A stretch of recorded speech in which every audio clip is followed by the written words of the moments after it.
A tiny dip in starlight from Leo just lit up the biggest alarm in astronomy. K2-18b may be shouting life from 120 light-years away. James Webb saw something in that atmosphere that, on paper, carries a 99.7% chance of biology. But is this humanity's first living world or a cruel cosmic mirage? And what would it take to turn that signal into undeniable proof? Some discoveries arrive like thunder. This one arrives as a barely visible pattern, and it refuses to go away. In the infrared, a distant world leaves a signature so delicate that belief and doubt begin sharing the same breath. Tonight, we follow a trail made of subtraction, light measured, light missing, and meaning argued over in the margins of noise. K2-18b is not a photograph, not a landscape, not even a point of light, only a rhythm. Yet within that rhythm, Webb reads a spectrum where physics becomes inference, and inference becomes temptation. Each transit turns a thin ring of atmosphere into a laboratory tube, and the results arrive as a barcode. But barcodes can be smudged by clouds that hide the deeper layers, by temperature gradients that bend the lines, by a star that refuses to sit still. The number that captured the public imagination is not a verdict delivered by nature, but a statement conditioned on models. It lives inside assumptions about chemistry, about haze, about what the telescope is truly seeing, and what it is merely averaging. To take it seriously is to do something harder than wonder. We must define what would count as proof, because life is not a single molecule, and it is not a single feature at a single wavelength. It is a claim about persistence, about disequilibrium, about an atmosphere being held away from easy chemical rest. That is a high bar for a world we can touch only with photons, and a bar that history warns us not to lower. Across this film, we will move step by step along the inference chain, from geometry to chemistry to competing explanations. We will watch how a planet's size is extracted from a dimming that lasts hours, and how its air is inferred from differences measured in parts per million. We will confront the ways an active red star can paint false colours onto a planet's spectrum, and the ways our own expectations can do the same. Then we will ask the question that makes this story more than a headline. What would it take, scientifically and philosophically, to transform a probabilistic signal into humanity's first confirmed evidence of life beyond Earth? The closer we get to an answer, the more the universe demands discipline, replication, skepticism, and tests designed to fail the claim before we let it stand. This is an exploratory journey into a new kind of discovery, where the frontier is not distance alone but certainty itself.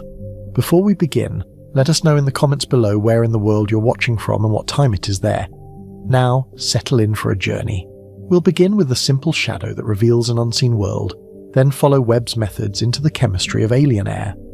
And before any conclusion is allowed, we'll trace the hard tests ahead, because extraordinary implications require extraordinarily resilient evidence.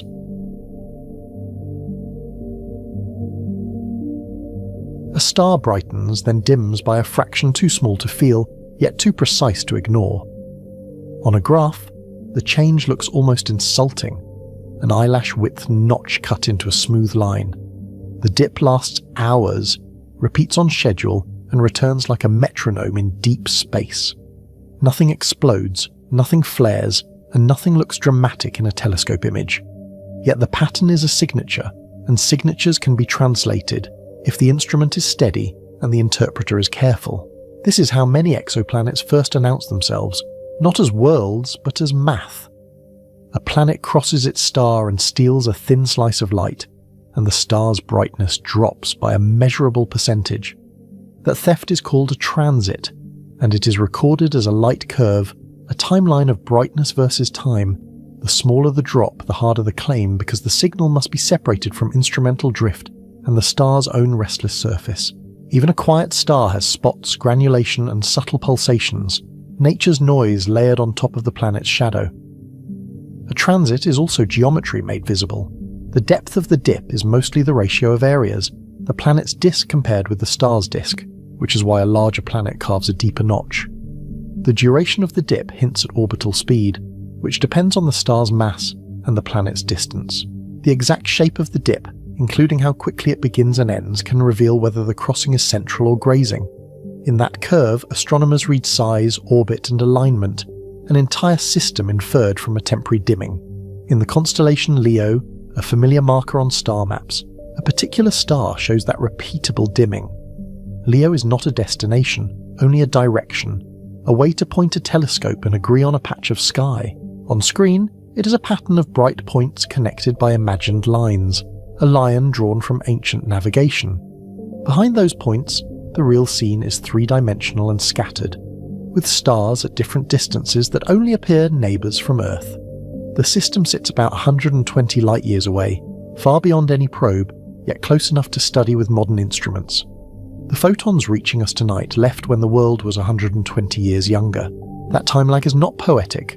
It is the basic constraint of astronomy, and it governs every claim we make. We never see the present, only the last delivered message, and the message arrives already aged by distance. Every measurement is a delayed report, and every conclusion is built on old light, processed through detectors and algorithms. The question is whether old light can still carry new truth, and whether our methods can extract it without adding our own illusions. The planet tied to this dimming is known as K2-18b. At first, K2-18b is not a landscape or an ocean or a cloud deck, because nothing in the data contains an image. It is an inferred radius, an orbital period, and a probability that the signal is real. It is a shadow that should not matter until it does, because shadows are the first step toward atmospheres. When the transit repeats, it becomes a clock, and the clock invites deeper questions about what is circling the star. The claim attached to K2-18b is the kind that spreads faster than the data. A 99.7% chance of life sounds like a verdict delivered by statistics, crisp and final. It sounds like we are one decimal place away from certainty, as if the universe has already signed the paperwork. It also sounds like a trap because numbers can be precise and still be misread, especially when they are detached from what was actually tested. In science, confidence is not a feeling, but it is also not a headline. A percentage like 99.7 can mean different things depending on what is being counted.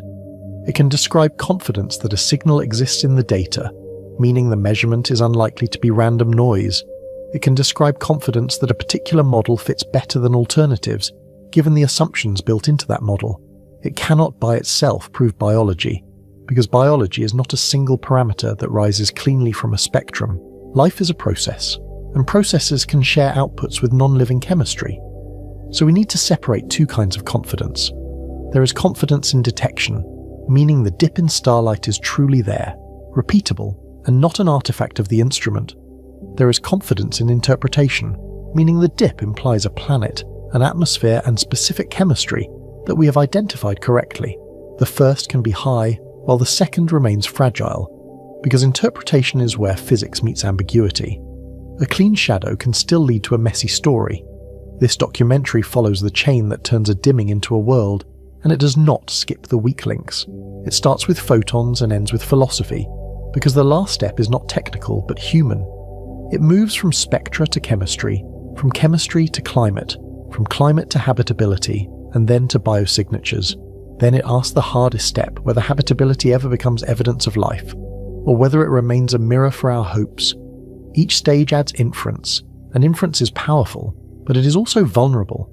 The universe is full of false positives, and astronomy has learned that lesson repeatedly. Signals can be made by instruments, by stellar activity, by data reduction choices, and by wishful thinking that quietly shapes which model feels reasonable. Detectors have quirks, telescopes breathe thermally, and pipelines must correct for effects that are real but hard to see directly.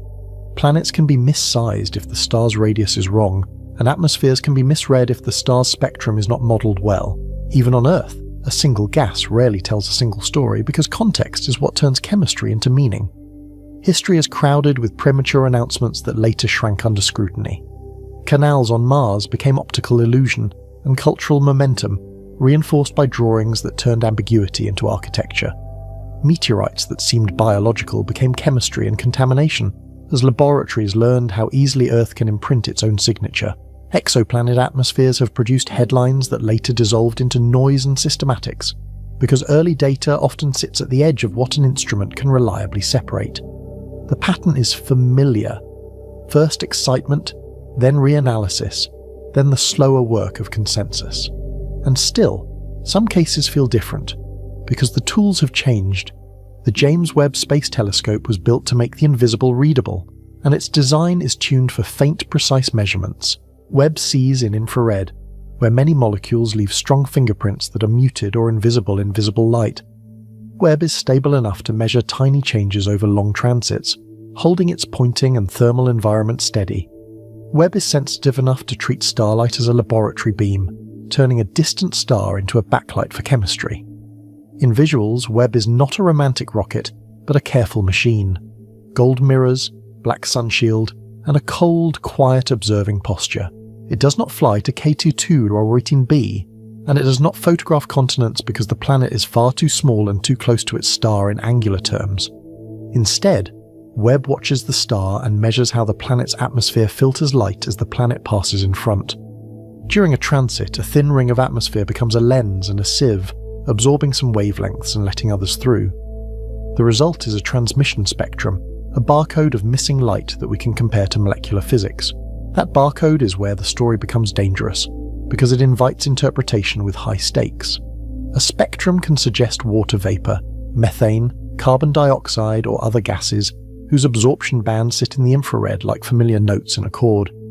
It can also be shaped by clouds, hazes, temperature gradients, and the star itself, which may have spots and faculae that change the apparent baseline. The same data can support multiple atmospheric models, and model choice can steer conclusions without anyone intending to mislead. Retrieval, the statistical process of inferring atmospheric composition from spectra, is powerful, but it is only as honest as its assumptions. K2-18b is described as a warm world, with estimates around 120 degrees Fahrenheit. That number is not a thermometer reading taken at the surface, because we do not know the surface, or even whether there is one in the familiar sense. It is a derived equilibrium range with assumptions, a balance between incoming starlight and outgoing heat. It depends on the star's output, the planet's reflectivity, and how heat moves through an atmosphere, including winds and possible greenhouse trapping. Warm does not mean Earth-like, but it keeps the door open because temperature influences chemistry, clouds, and the stability of volatile compounds. The unsettling part is the suggestion that the chemistry may not be static. Some interpretations describe an atmosphere that appears to pulse, in ways consistent with active processes, meaning the spectral features seem to change between observations. In popular retellings, that pulse becomes a heartbeat, a metaphor that lands because it feels alive. In careful science, it becomes a question about variability, retrieval uncertainty, and competing explanations, including whether the star changed or the instrument's systematics shifted. If a signal moves, the first task is to prove it moved in the sky, not in the pipeline. If certain gases appear together, the combination can be harder to explain without continual replenishment. Chemical systems tend toward equilibrium, and equilibrium is a kind of silence, where reactive species disappear unless something keeps making them. On Earth, biology is one way to maintain chemical imbalance, because life uses energy to build and release molecules that would otherwise not persist. But geology can also drive imbalance, through volcanism, serpentinization, and interactions between rock and water that generate reduced gases. Photochemistry can mimic it as well, as ultraviolet light breaks molecules apart and recombines them into surprising products. The central mystery is whether K2-18b shows a pattern that resists non-living explanations. That resistance is not a feeling, it is a comparison. Can we construct plausible abiotic pathways that produce the same spectral features under the planet's likely conditions? If we can, then the signal is interesting but not decisive, because nature is inventive without being alive. If we cannot, then the burden shifts, and biology becomes less like a wish and more like a candidate mechanism. Yet even then, the question remains, are we missing an abiotic pathway we have not yet imagined? The 99.7% framing tries to compress that uncertainty into a single headline number, and compression always loses texture. It suggests that, after accounting for noise and alternatives, life is the most likely cause, and that the case is nearly closed. But likelihood depends on what alternatives were included and how priors were chosen, and priors are where assumptions hide.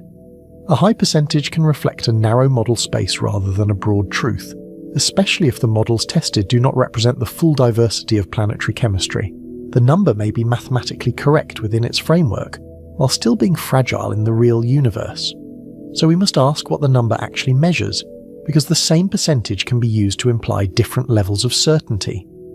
Is it a detection significance for a molecule in the spectrum, meaning the feature rises above noise at a certain sigma level? Is it a confidence level that the atmosphere contains a specific compound, given a set of retrieval choices and cloud assumptions? Is it a Bayesian probability that a biological model outperforms abiotic ones, given a particular library of scenarios? Each interpretation carries different weight, and each can be overstated when translated into everyday language. The stakes are not only scientific, they are cultural, because claims about life travel differently than claims about temperature. A confirmed living world would reorder our sense of rarity and belonging, and it would force new questions about how often chemistry becomes biology. It would change how we think about evolution, intelligence, and the future of exploration, because it would imply that life is not a singular accident. It would also test how society handles uncertainty, because the first claim will be amplified before it is settled. In that gap between announcement and verification, narratives grow faster than evidence. That amplification creates pressure on researchers and on instruments, even when everyone tries to be disciplined. Every new dataset becomes a referendum on the original claim, and every reanalysis becomes a battle over methods, assumptions, and credibility. Teams may choose different stellar models, different noise treatments, or different priors, and they can reach different conclusions from the same photons. When the subject is life beyond Earth, skepticism is not cynicism, it is the price of reliability. Yet it must be paired with curiosity, or it becomes a wall. At the same time, excessive caution can become its own bias, because fear of being wrong can quietly raise the bar beyond what any remote measurement can meet. If the evidence is strong, delaying the conclusion does not make it safer, only slower, and science is allowed to be provisional. The challenge is to build a standard that is strict enough to survive history, including the history of our own mistakes. The standard must also be realistic enough that discovery remains possible, even when the data is inherently indirect. K2180b forces that balance because it is defined by inference, and inference is both the triumph and the limitation of exoplanet science. We do not touch it, sample it, or watch it weather in real time, because the system is too distant and too small. We infer its size from the depth of a transit, which itself depends on how well we know the star's radius. We infer its atmosphere from missing wavelengths, which depends on clouds, temperature, and the star's spectrum. We infer its temperature from energy balance, then infer chemistry from a few hours of filtered starlight, and then, most precariously, we infer biology from chemistry. This is why the opening shadow matters, because it is the first link in a chain of reasoning, and every link can bend. A fractional dip is small, but it is also repeatable, and repeatability is the foundation of measurement. Yet the chain is also how astronomy works at all, because distance forces us to become experts in inference. The method has already found thousands of planets and mapped atmospheres that were once unimaginable, including worlds hotter than molten rock and colder than liquid nitrogen. The question is whether it can now cross the final boundary, from atmosphere to activity, from activity to life. For K218b, the boundary is not just detection, it is interpretation under uncertainty, where the same spectrum can tell multiple stories. It is the difference between a molecule being present and a process being alive, because molecules do not carry labels that say who made them. It is the difference between a spectrum that fits a model and a world that fits a story, and stories are where humans become careless. It is the difference between excitement and evidence, and the gap between them is where most errors are born. We will treat the 99.7% chance of life as a hypothesis, not a conclusion, and we will keep the hypothesis tethered to what was actually measured. We will trace where the number comes from, what it assumes, and what it leaves out, because omissions are often more important than claims. We will ask what would lower it, what would raise it, and what would make it irrelevant, because some new data can change the question entirely. We will also ask what kind of proof is even possible from 120 light-years away, when our best tool is still a spectrum and a model. The path forward begins with how Webb reads atmospheres. It begins with the physics of light, the geometry of transits, and the way molecules carve patterns into infrared, each band a consequence of quantum energy levels. If we can understand the method, we can judge the claim, and we can see where uncertainty enters. If we can judge the claim, we can decide what it would take to call this a living world, and what would count as a false alarm. The next step is not a proclamation, but a mechanism, how a planet's shadow becomes a spectrum, and how a spectrum becomes a chemical inventory. Next, we start with the simplest question. How does a planet's shadow become a spectrum, and how does a spectrum become a chemical inventory?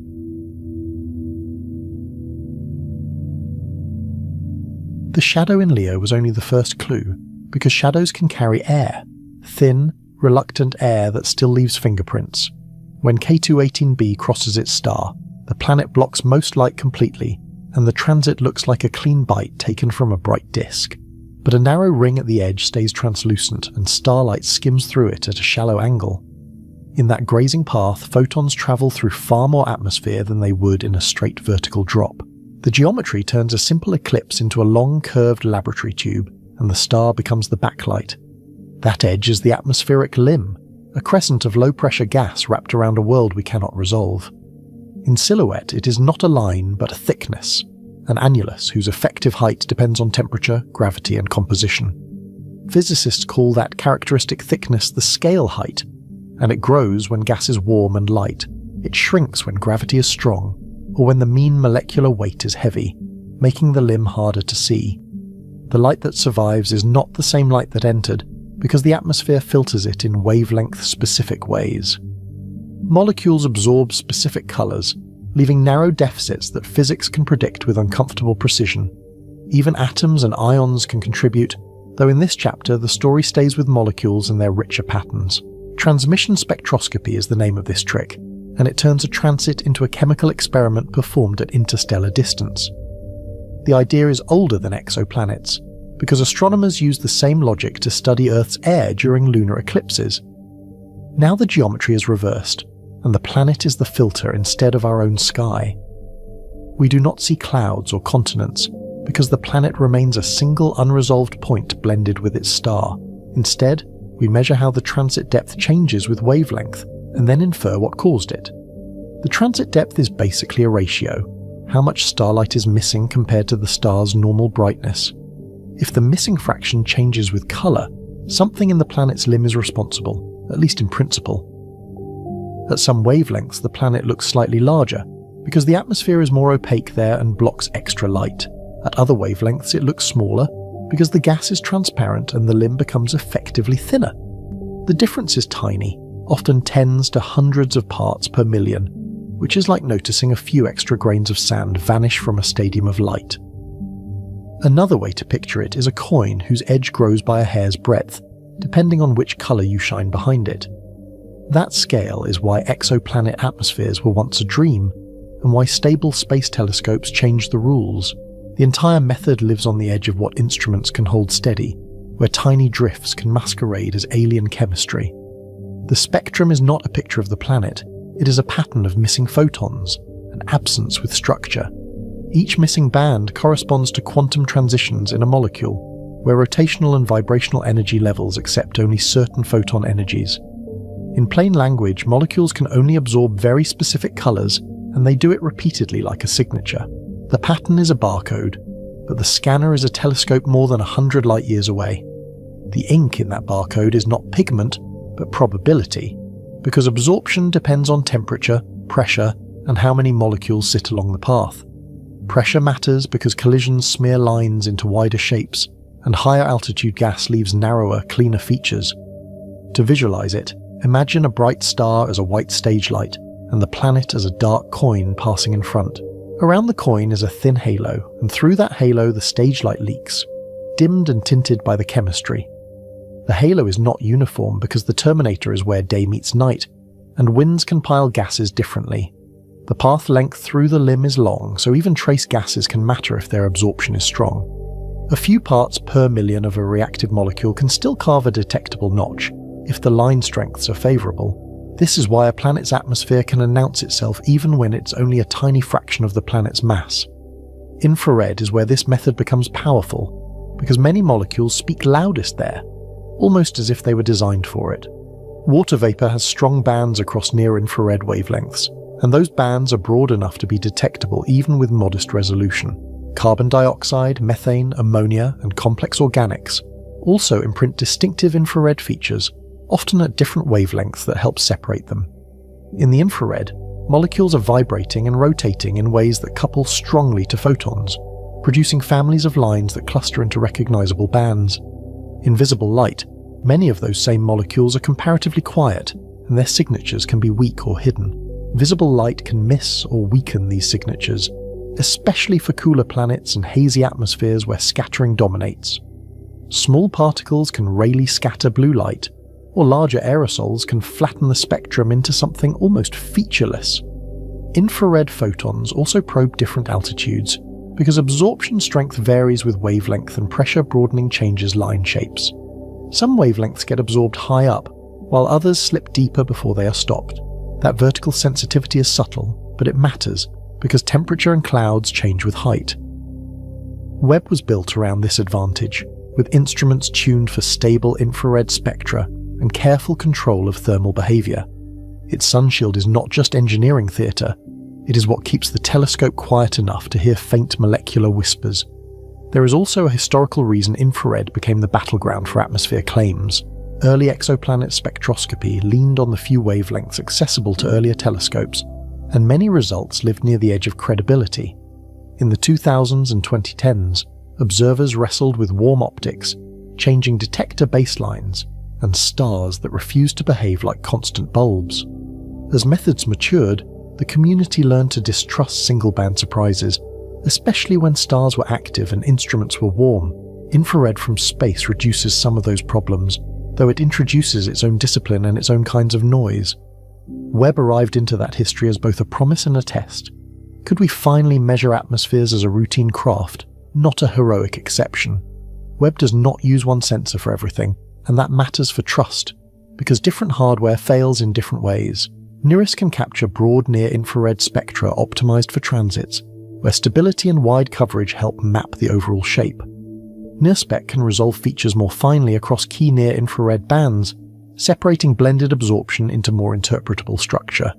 MIRI extends the reach into mid-infrared, where other molecules become easier to separate, and where thermal emission physics becomes more relevant. Each instrument has different detectors, optics, and calibration behavior, and each carries its own systematics.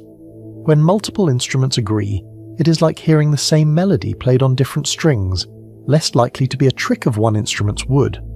In a documentary frame, you can picture the observatory as a quiet machine at L2, its gold mirrors holding a cold, steady gaze. The spacecraft sits in perpetual twilight, with Earth and Sun held on the same side so the sunshield can do its work. Light enters, gets split, dispersed, and recorded as a rainbow stretched across pixels. The rainbow is not decorative. It is a measurement grid, where each column corresponds to a wavelength channel. During transit, the entire rainbow dims, but it does not dim evenly. The art is to measure that unevenness without confusing it for the telescope's own breathing. Agreement across modes can strengthen a claim, while disagreement can expose a hidden bias that no one meant to introduce. If NIRISS sees a broad water-like dip, and NIRSpec sees matching structure at higher detail, the story gains weight. If MIRI later finds consistent behavior where mid-infrared bands should appear, the case becomes harder to dismiss. But if one instrument sees a feature and another does not, the first question is not what exotic chemistry, but what changed. That question can be about the planet, yet it is often about the star or the instrument. The harsh discipline of this field is that every exciting feature must survive being doubted from multiple angles.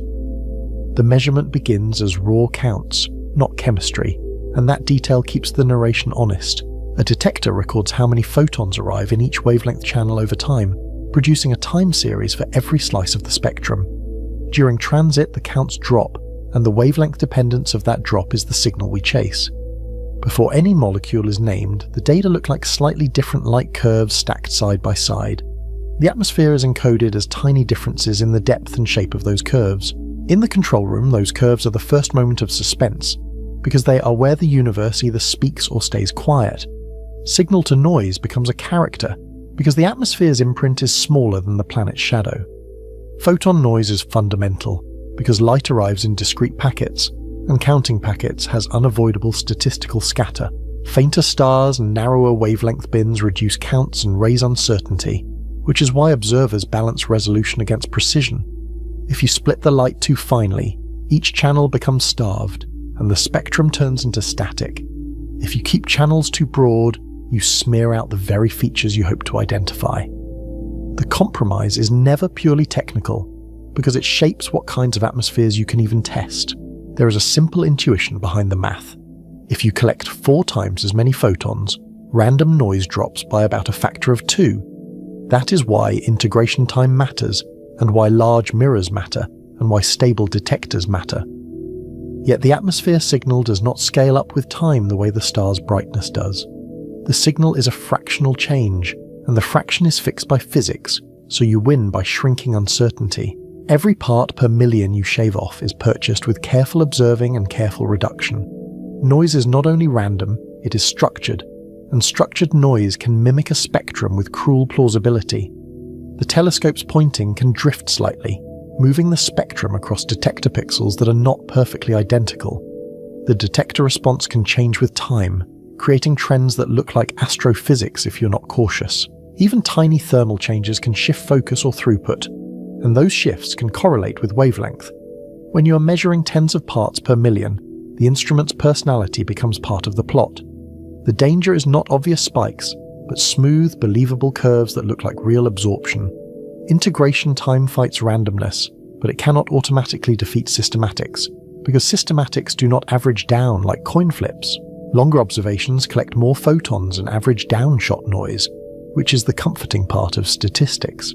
Yet if the instrument drifts, longer time can also accumulate a larger false pattern that looks smooth and convincing. In other words, you can integrate your way into a mistake if you do not model the drift. Precision is not the same as accuracy, and exoplanet spectroscopy demands both.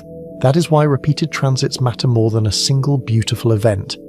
Even when the first spectrum looks dramatic, each transit is another chance to separate repeatable features from one-off quirks, because the planet repeats its geometry with clockwork regularity. If a feature appears at the same wavelength across visits, confidence rises, and the temptation to overinterpret falls. Repetition also lets observers test different instrument settings and different extraction choices. A robust signal should survive those changes, even if its error bars shift.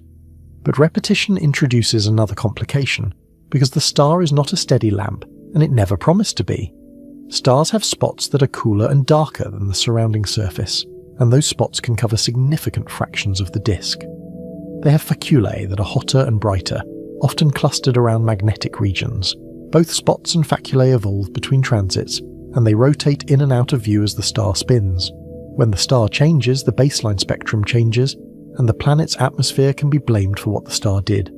A planet transiting a spotted star does not sample the same stellar spectrum every time, even if the orbit is perfectly periodic. If unocculted spots cover part of the star, the baseline light changes colour, because cooler regions emit relatively less blue and more red.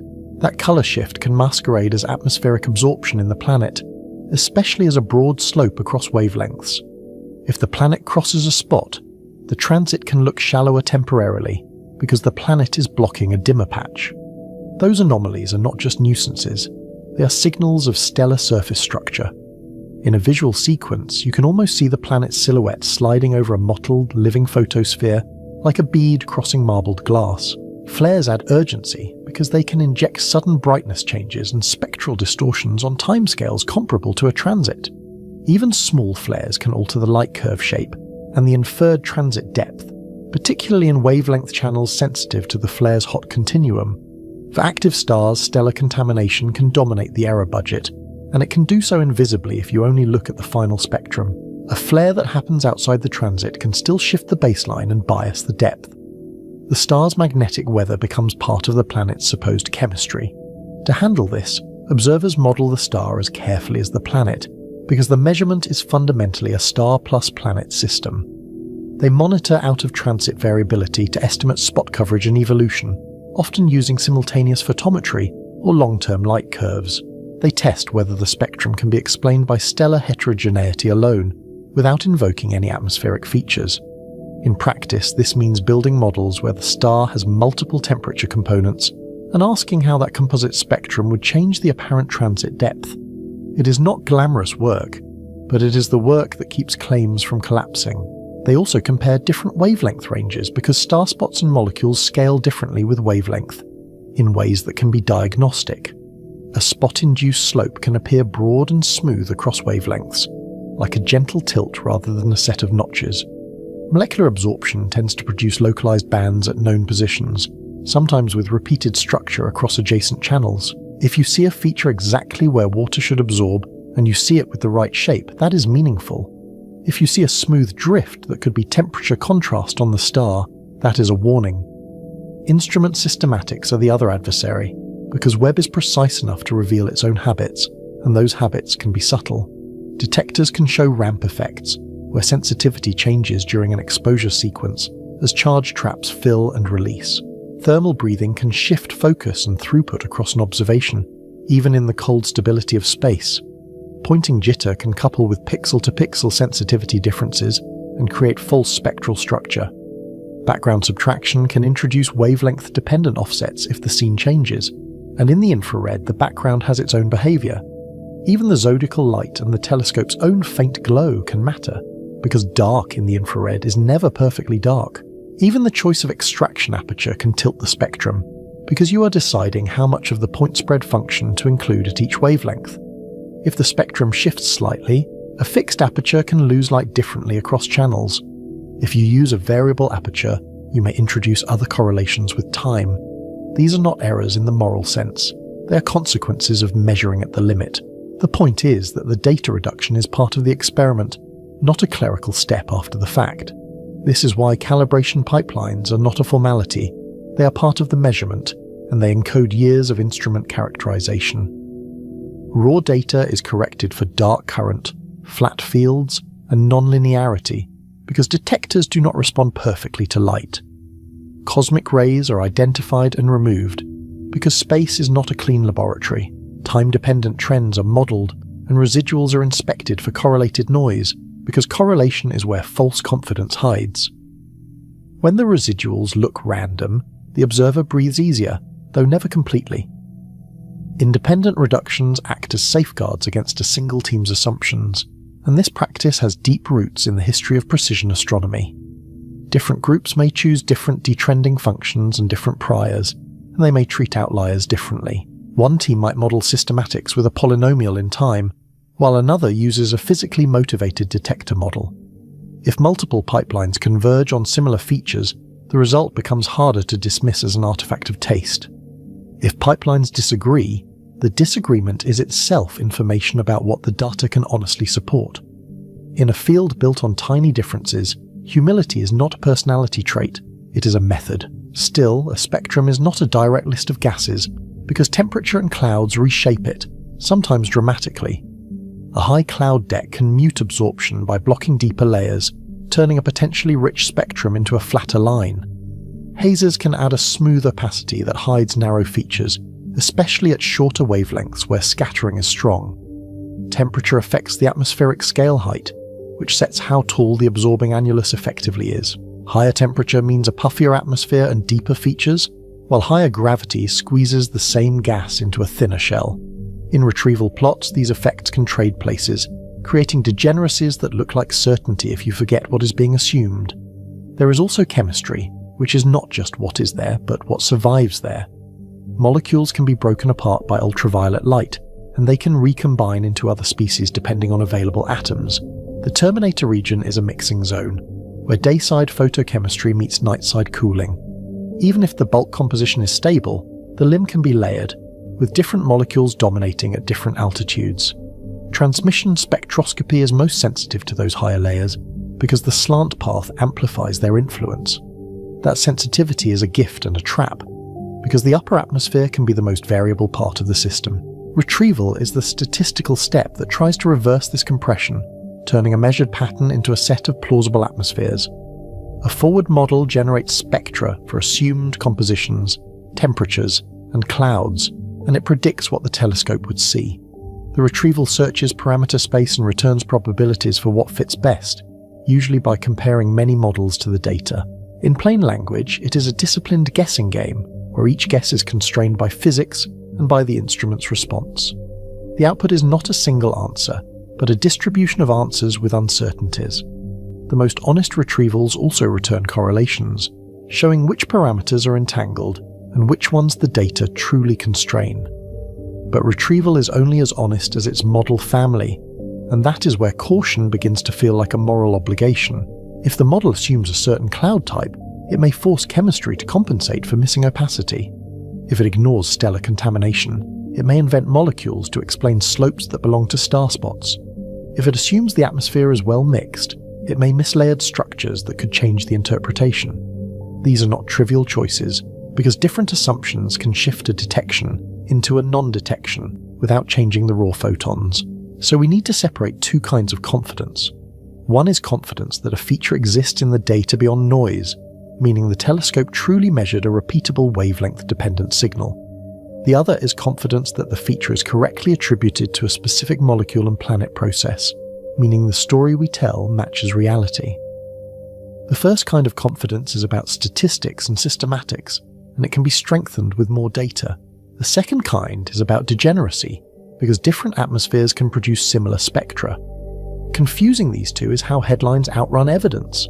This is where the headline number enters, because 99.7% can mean several things, and the phrasing matters. It can be a detection significance, roughly equivalent to about 3 sigma, which is a statement about how often noise alone would mimic the observed feature. It can be a posterior probability within a chosen retrieval framework, which is a statement about model comparison given priors. Those are not the same claim, even if they sound similar in casual speech. The number is not a stamp of truth. It is a summary of a specific statistical question. 3 sigma is not a magic threshold. It is a convention about how rarely noise mimics a signal under an assumed null model. It says the feature is unlikely if the data were pure noise, which is important but limited. It does not say the interpretation is unique, or that life is implied, or even that the star is innocent. In fields that live at the edge of detectability, 3 sigma can be a starting point rather than a finish line. The community has learned, sometimes painfully, that significance can be inflated by unrecognized systematics. A posterior probability can sound stronger, but it depends on priors and model choices that are often invisible in a headline.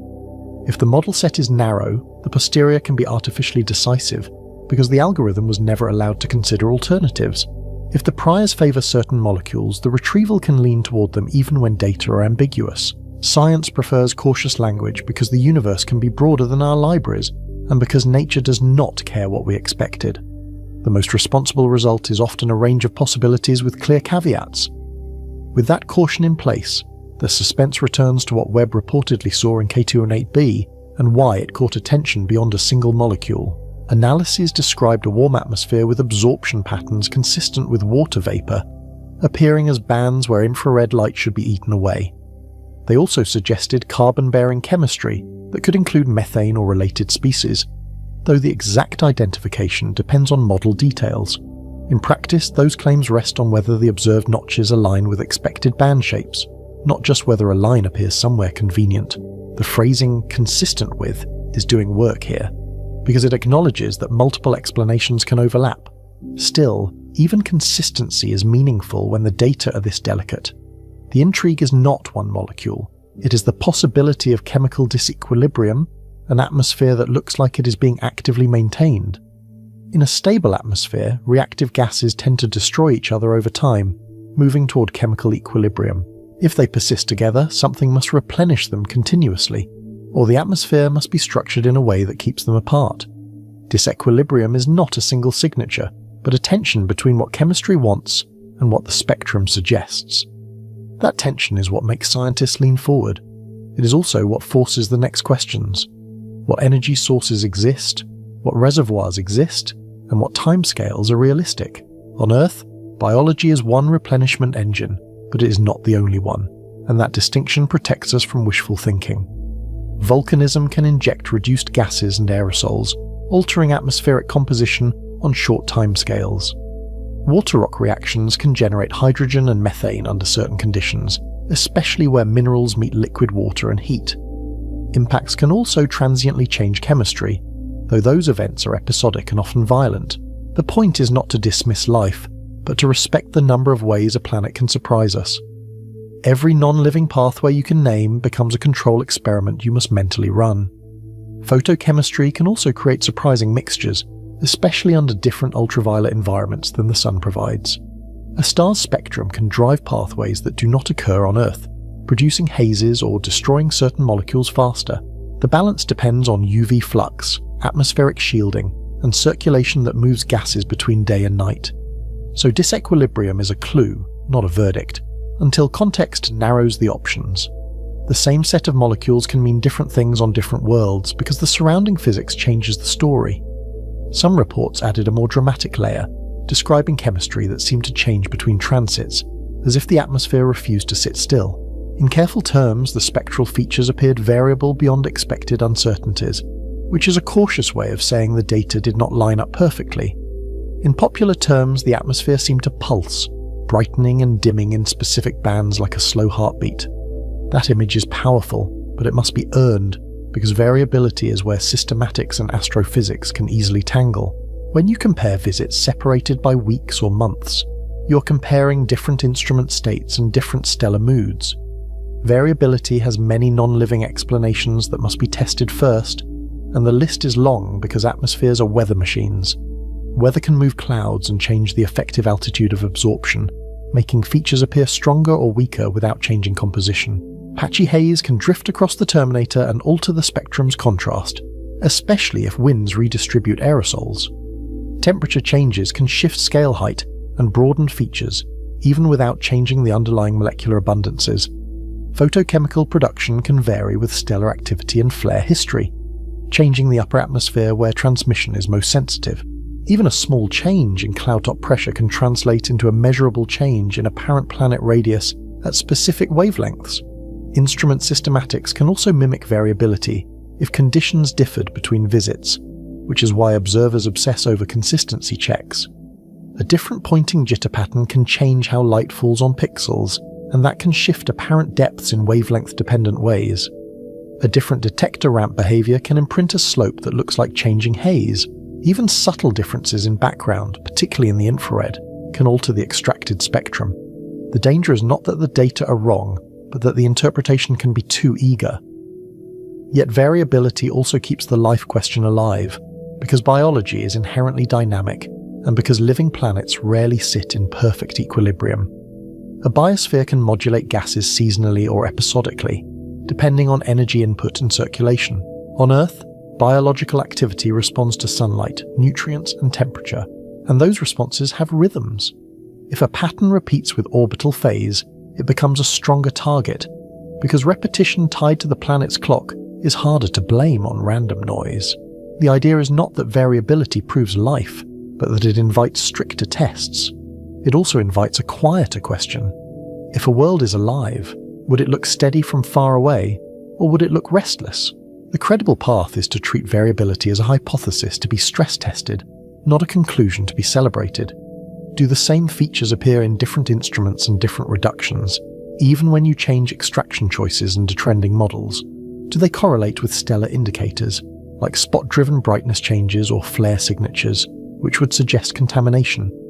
Do they correlate with detector state and pointing behavior, which would suggest systematics? If the variability survives those comparisons, it becomes a puzzle worth deeper investment.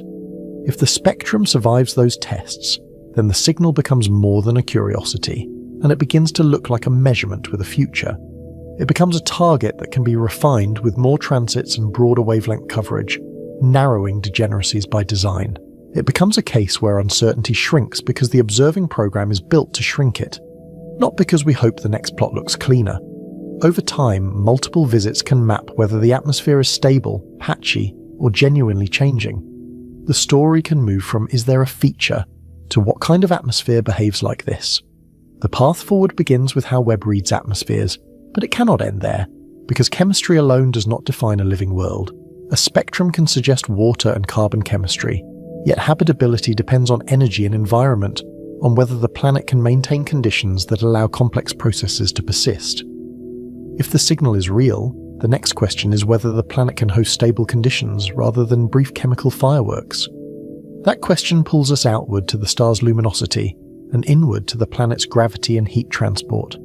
It also pulls us toward time because stability is a long game, so we descend from light into climate, orbit, and energy balance. We move from what the atmosphere might contain to what the world might be like, including how heat is redistributed from day to night. We ask what it would take to keep water vapor present, and what pressures and temperatures would make the limb look the way it does.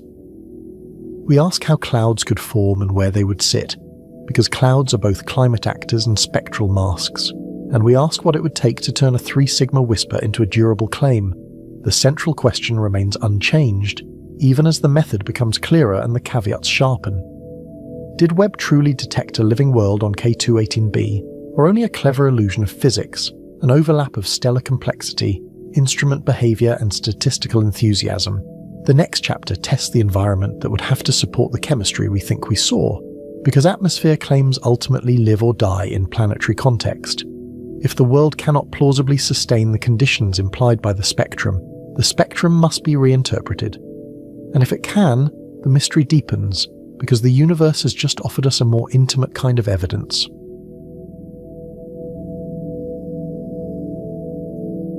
We descend from spectra into the harder question of environment, where numbers stop being labels and start being physics.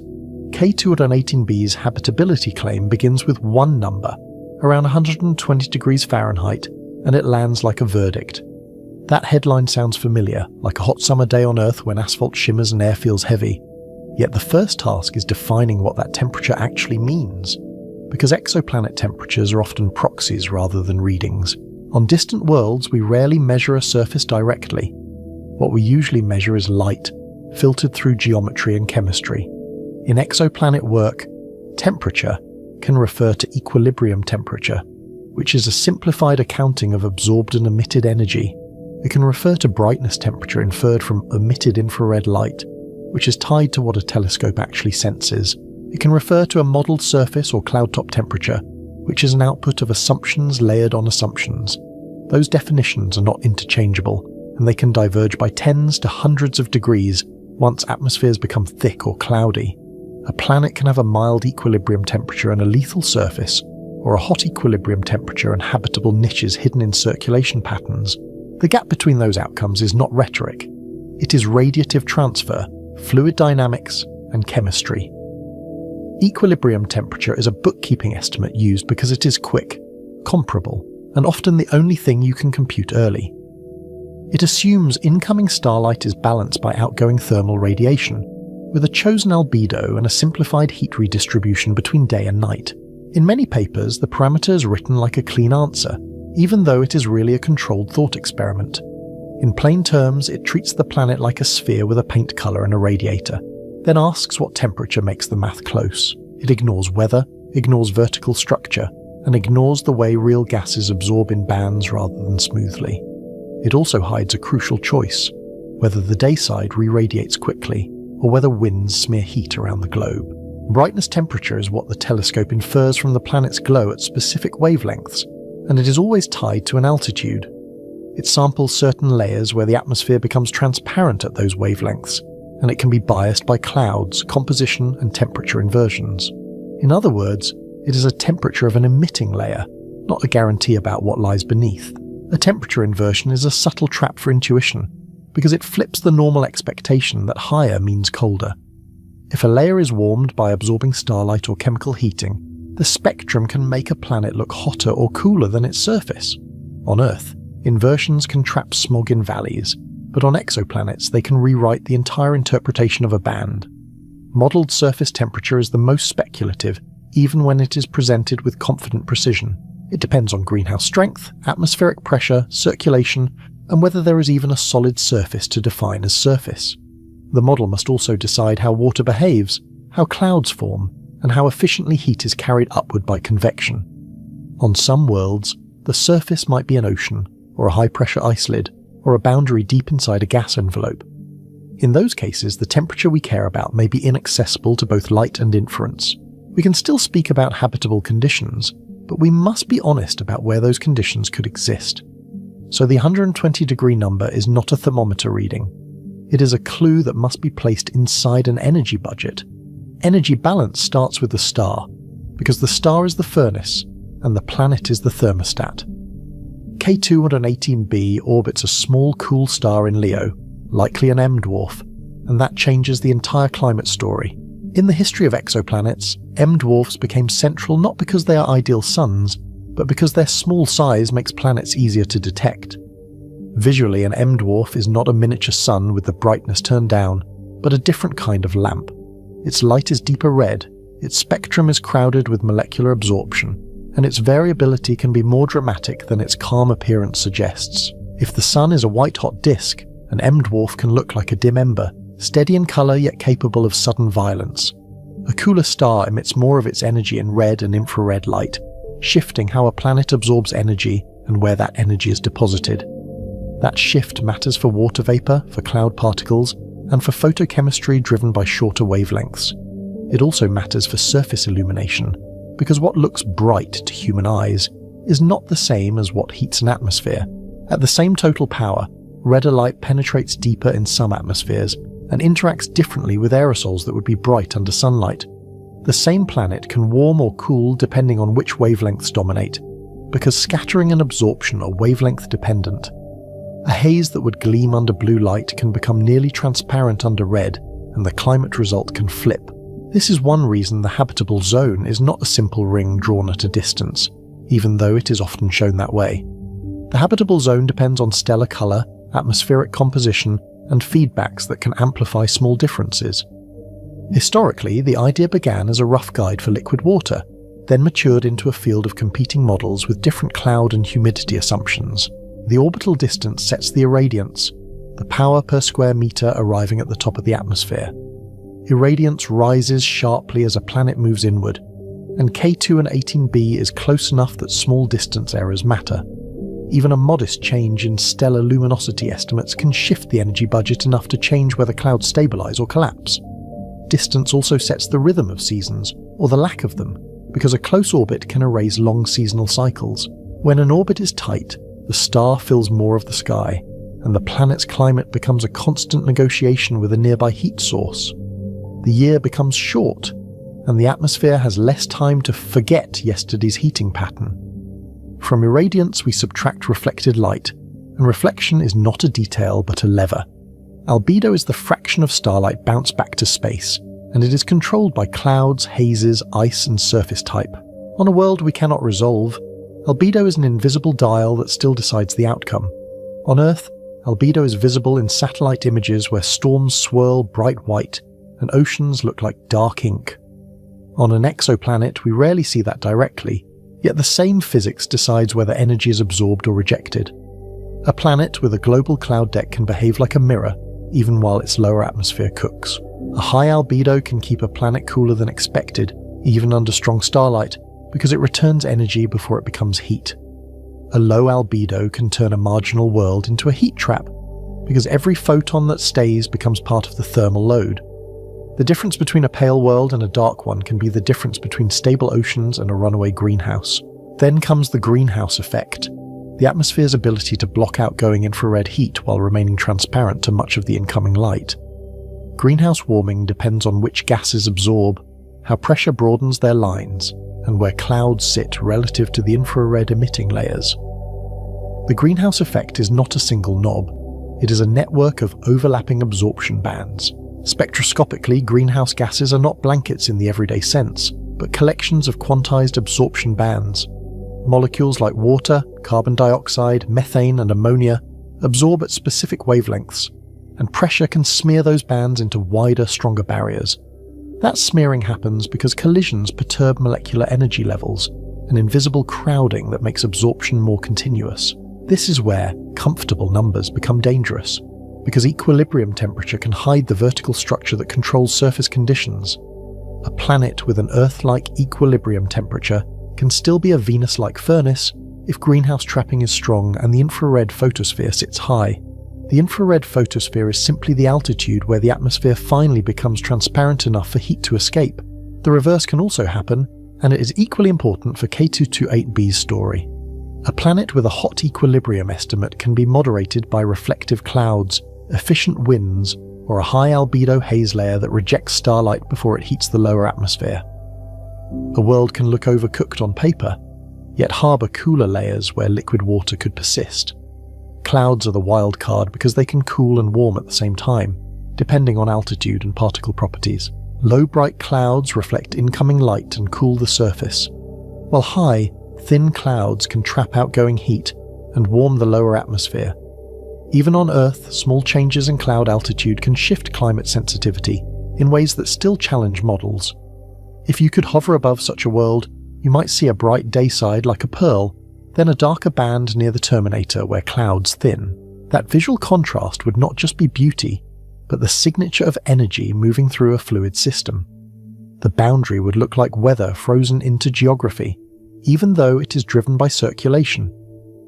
Cloud composition matters as much as cloud height, because different condensates scatter and absorb different parts of the star's spectrum.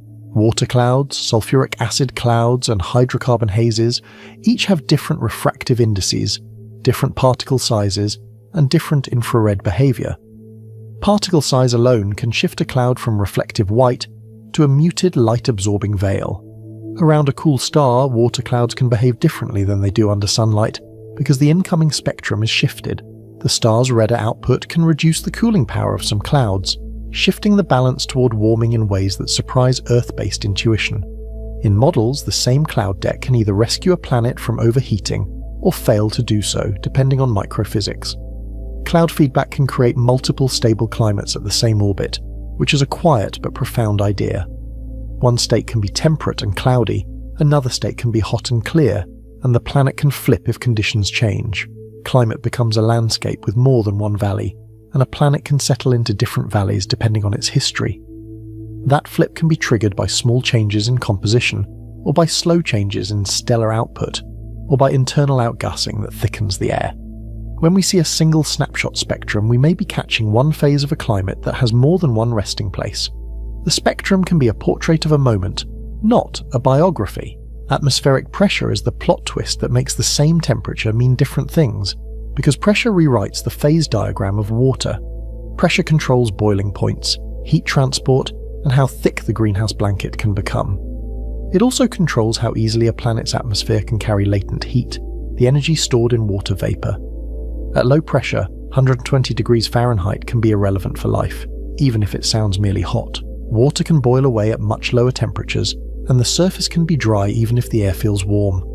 The planet can have water vapor overhead, yet never sustain stable puddles, lakes, or oceans. Low pressure also means less shielding from radiation and less capacity to move heat, so day-night contrasts sharpen. A thin atmosphere can make a planet's climate feel like a set of disconnected regions rather than one coupled system. In extreme cases, gases themselves can freeze out on the night side, thinning the atmosphere further. At high pressure, liquid water can persist at higher temperatures, and that changes the meaning of too hot. A dense atmosphere raises the boiling point, stabilizes warm oceans, and increases the capacity to move heat from the day side to the night side. High pressure can also suppress evaporation rates in complex ways, changing how clouds form and how storms behave. Pressure also changes the spectrum we measure, which matters because our evidence is spectral. Higher pressure broadens absorption lines and can hide composition details, while also increasing the scale of greenhouse warming by strengthening infrared opacity. The same pressure that makes oceans stable can make retrievals ambiguous. To evaluate pressure, we need the planet's gravity and size class, because pressure is weight per area. K2-18b's radius suggests it is larger than Earth, in the super-Earth to mini-Neptune range, and that range is not a minor label. It is the regime where exoplanet catalogues became crowded, and where nature refused to give us a single template. It is a fork in the story, because it points to different formation histories and different atmospheric outcomes. A super-Earth might have a rocky surface with a secondary atmosphere built from outgassing and impacts, while a mini-Neptune might have a deep hydrogen envelope and no accessible surface. Both can share similar radii, which is why radius alone can mislead. Radius alone cannot decide between those fates, because a puffy atmosphere can inflate a small core and mimic a larger planet. Mass is needed to estimate density, and density decides whether the planet is rock-dominated, water-rich, or gas-dominated. The lesson was learned repeatedly as radial velocity follow-up turned Earth-like candidates into something stranger.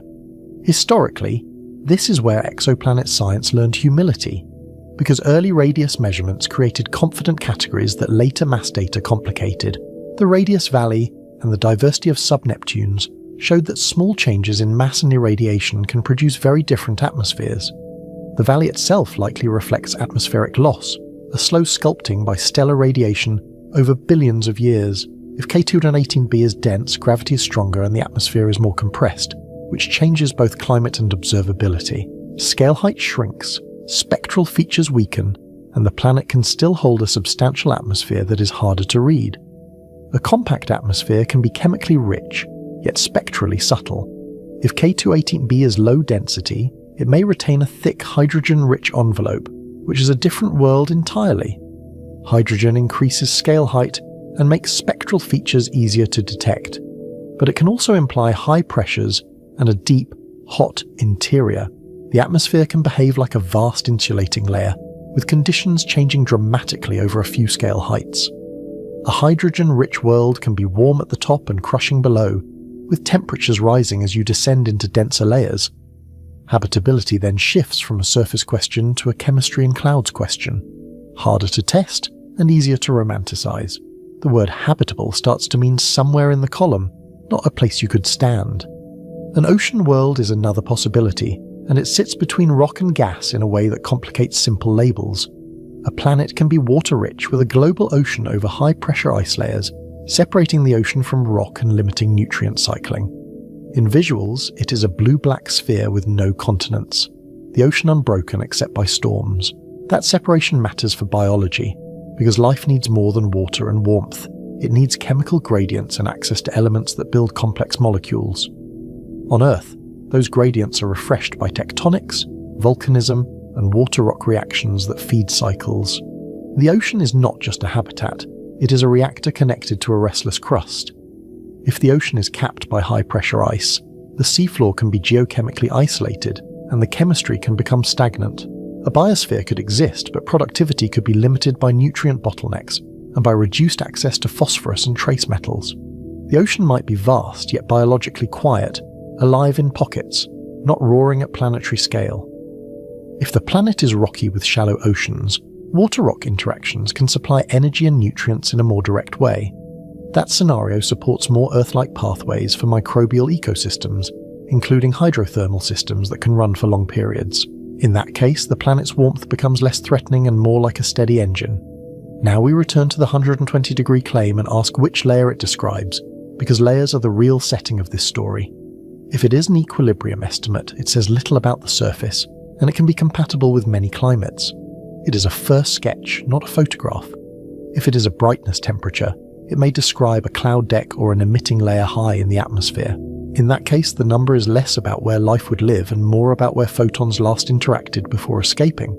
The measurement becomes a map of transparency, drawn in infrared.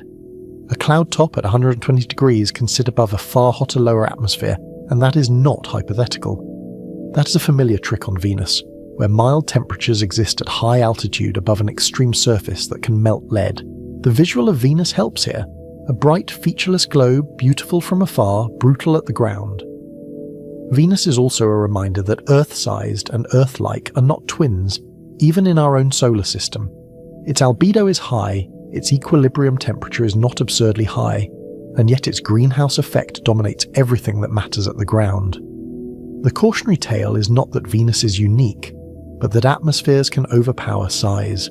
A surface at 120 degrees is not automatically fatal to life, even if it is beyond human comfort. Many Earth microbes tolerate higher temperatures, and warm oceans can be biologically active if chemistry and stability cooperate. The upper temperature limit for known life is high enough to make our discomfort a poor guide. The key is not a single peak temperature, but persistence and replenishment, because ecosystems need time. A planet that swings between extremes or loses water to space can be briefly warm and still sterile. Habitability is a long-term contract between climate and chemistry, not a weather report. The star's spectrum controls that long-term stability, and M-dwarfs complicate it with activity. Many M-dwarfs are magnetically active, with flares and ultraviolet bursts that reshape atmospheres and erode volatiles, especially early in the star's life. The paradox is that M-dwarfs live for trillions of years, yet their youth can be harsh enough to sterilize nearby worlds. Visually, a flare is a sudden brightening, a flash that would make the star's disk look like it has a wound of light. Physically, it is magnetic energy converted into radiation and particles, and it can bathe nearby planets in short wavelength photons. The planet's upper atmosphere can glow, expand, and leak under that assault. Ultraviolet light drives photochemistry, meaning it can break molecules and start reaction chains that would not occur otherwise. It can destroy methane and ammonia, produce hazes, and generate oxidants that change what gases can survive over long times. Those oxidants can also attack the very molecules we might hope to interpret as signs of life. Those reactions do not just change composition, they change climate, because composition sets infrared opacity. A haze that forms from photochemistry can cool a planet by reflecting light, or warm it by absorbing, depending on particle size and altitude. The same chemistry that sculpts the spectrum can also sculpt the temperature profile. UV also sets the surface radiation environment, which matters for any exposed biosphere.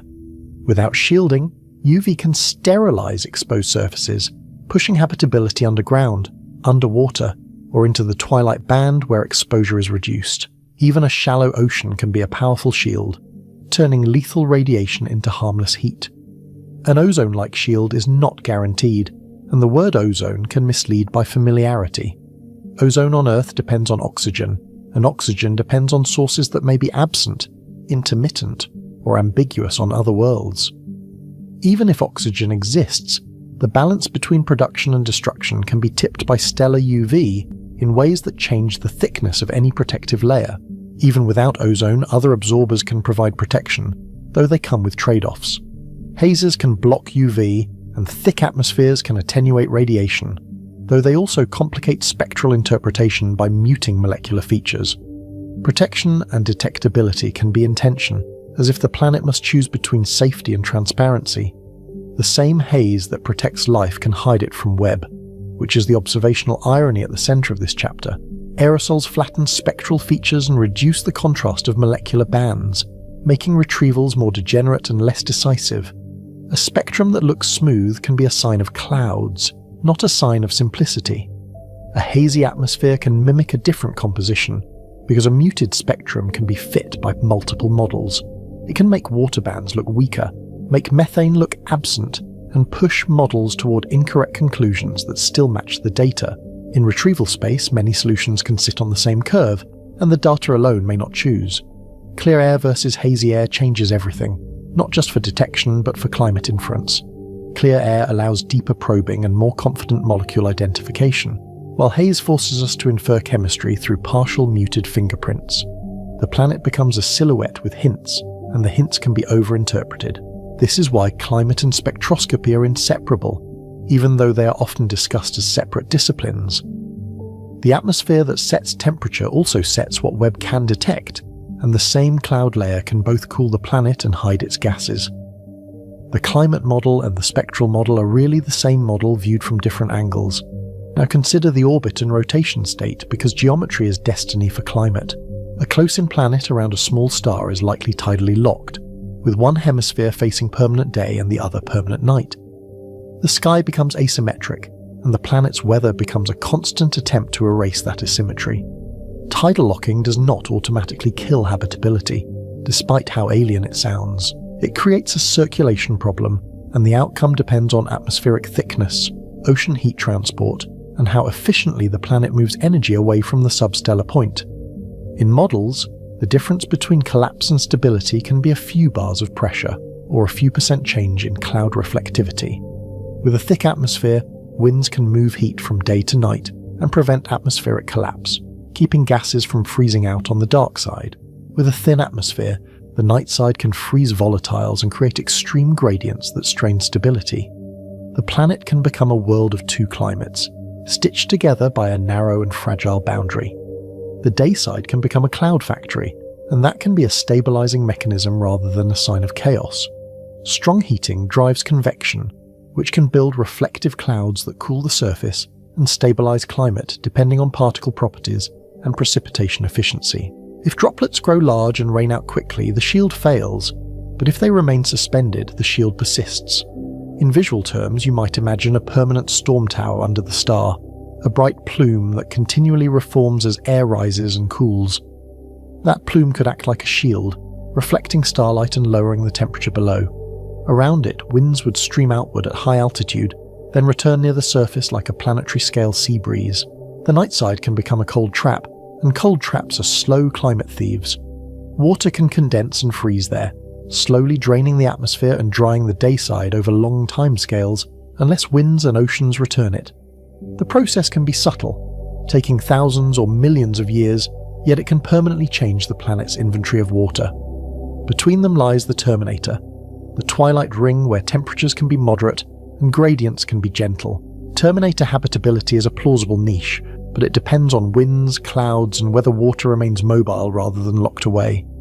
The Terminator can be a corridor of tolerable conditions, or it can be a stormy boundary that never settles.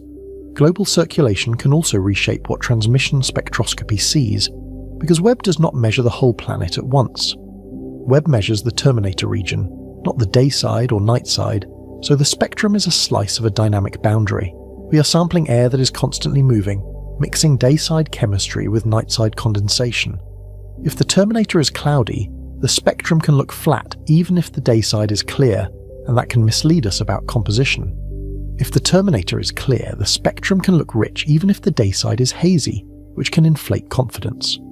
The planet can present a curated face, and we might mistake that face for the whole. This creates a tension between climate truth and spectral truth, and it is not easily resolved.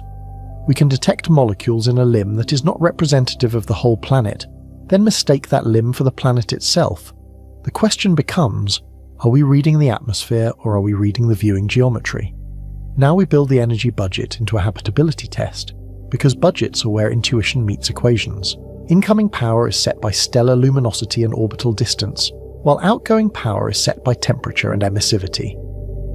In radiative equilibrium, the planet must shed what it absorbs, but the path that energy takes can be long and complicated. Albedo and greenhouse determine which temperature satisfies that balance, and both can shift with time. Change either one and the same orbit yields a different climate, sometimes by a large margin that dwarfs the original headline number. A planet can drift across thresholds without moving an inch, simply by changing its atmospheric makeup. So a 120-degree estimate can be a narrow ridge between outcomes, not a stable plateau. A small increase in greenhouse gases can push the planet toward runaway warming, while a small increase in albedo can pull it back. The ridge is steep because water vapor itself is both a greenhouse gas and a climate response. Runaway greenhouse is the nightmare scenario behind the headline, and it is grounded in basic thermodynamics. If water vapor increases with warming, it can trap more heat, evaporate more water, and accelerate the process until oceans become steam. Once the upper atmosphere becomes wet, ultraviolet light can split water, and hydrogen can escape to space. Yet clouds can counteract that feedback, and this is where models diverge. Reflective clouds can increase albedo as the planet warms, creating a stabilizing loop, though the sign of the feedback depends on microphysics we cannot yet measure directly. The uncertainty is not only about cloud amount, but about droplet size, ice formation, and vertical mixing. The uncertainty is not a flaw of the method, it is the nature of climate, because climate is an emergent property. Even on Earth, clouds are one of the largest uncertainties in predicting future temperature, despite dense observations and decades of modelling. On K2-18b, we are trying to do climate science with a handful of photons and a set of priors. For K2-18b, we must also consider atmospheric escape, because close-in planets can lose hydrogen and water under stellar radiation. The loss rate depends on magnetic fields, upper atmosphere chemistry, and whether the star's early activity stripped the planet when it was most vulnerable. A planet can begin as a mini Neptune and end as a stripped core, and the climate story changes midstream. If K2-18b began with a thick envelope, it might still be shedding it, leaving a transitional atmosphere that changes over geological time. If it began with a thin atmosphere, it might have already lost key volatiles and become dry, even if water vapor appears in trace amounts. Either way, the present-day spectrum may be a snapshot of a long evolution, not a stable endpoint. Water is the central suspect because it links climate, chemistry, and life, and because it has strong spectral features. Water vapor in a spectrum suggests reservoirs, but it does not confirm oceans, and it does not confirm surface liquid. It can also signal a steam atmosphere, where water is abundant yet never condenses into a stable sea. Water vapor can exist above a dry surface, and that possibility matters for interpretation. It can be produced by photochemistry, delivered by impacts, or maintained in a steam atmosphere that never condenses into stable oceans. The question is not only whether water exists, but whether it cycles, condenses, and persists. Liquid water depends on temperature and pressure together, which is why pressure keeps returning like a refrain. At higher pressures, warm water remains liquid, and warm oceans can support robust microbial metabolisms that are not constrained by human comfort. The phase diagram is unforgiving, but it is also generous in the right pressure range. Warm oceans can also be productive if nutrients circulate, because biology is chemistry in motion. Productivity depends on mixing, energy sources, and the availability of elements like phosphorus, iron, and sulfur, which are often delivered through rock interaction. Without circulation, even a warm ocean can become stratified, with life limited to thin layers where nutrients and light overlap. A warm, wet world can be biologically rich without being Earth-like, and Earth itself offers analogues in extremes. Microbial ecosystems can thrive in hot springs, hydrothermal vents, and warm shallow seas if chemistry supplies gradients and stability supplies time. The deeper question is whether K2-8b can sustain those gradients for millions of years, not whether it matches our climate preferences. But a warm world can also be a false paradise, and the spectrum alone may not warn us. If pressure is too high, the surface can be inaccessible, and life might be confined to layers we cannot probe with transmission spectra. If pressure is high enough, even surface becomes a misleading word, replaced by a continuum of increasing density. If pressure is too low, water is transient and the planet is a desert with a warm sky. In that case, the 120-degree number is a distraction from the real limit, which is the inability to keep liquid water stable. The planet could look inviting in temperature headlines, yet be chemically starved and physically dry. So we need to separate habitability from comfort, because comfort is a human intuition about temperature. Habitability is a physical question about stable liquid water, energy flow, and long-term chemistry, and those can align or diverge. A world can be uncomfortable to us, and still be a thriving microbial planet. We also need to separate habitability from evidence of life, because they are different claims with different burdens. A planet can be habitable and sterile, and a planet can be marginal and still host extremophils that exploit narrow refuges. The universe does not owe us a clean correlation between nice climate and living planet. At this point, the claim of 99.7% chance of life feels premature, because climate context multiplies the alternatives. Climate context shows how many non-living worlds can wear a warm mask, especially when clouds and hazes blur the spectrum. The more we learn about sub-Neptunes and ocean worlds, the more we learn how many ways a planet can look promising and still be empty. Yet the same context also keeps the door open, and that is the tension that makes K2-18b compelling. If K2-18b has moderate pressure, persistent water, and stabilizing clouds, a warm climate could support active biology. The planet becomes a test of whether our models can separate a living atmosphere from a merely complicated one. If the terminator is temperate and the atmosphere is thick enough to redistribute heat, a tidally locked world can maintain stable regions for long periods. Stability is not guaranteed, but it is not forbidden either, and that distinction matters. The terminator could be a ribbon of habitability, thin in geography yet long in time. If hazes provide UV shielding while still allowing photosynthetically useful light, surface or near-surface ecosystems become plausible. The star's spectrum sets constraints, but adaptation can exploit niches we would not choose. The question becomes, how much light is enough, and how much radiation is too much for biochemistry to persist? If the planet is water-rich with ongoing mixing and geochemical inputs, microbial productivity could be high and persistent. In that case, atmospheric chemistry could reflect that activity, though interpreting those signals demands caution. Even on Earth, biology's fingerprints are entangled with geology, and that entanglement is the rule, not the exception. But every one of those ifs is a parameter we do not directly measure with a single data set. Webb gives us a spectrum, and the spectrum must be interpreted through models of climate and composition that can fit the same features in different ways. The mystery is not whether the data are real, but which story the data actually support. This is the thin line between paradise and furnace, and it is thinner than the headline implies.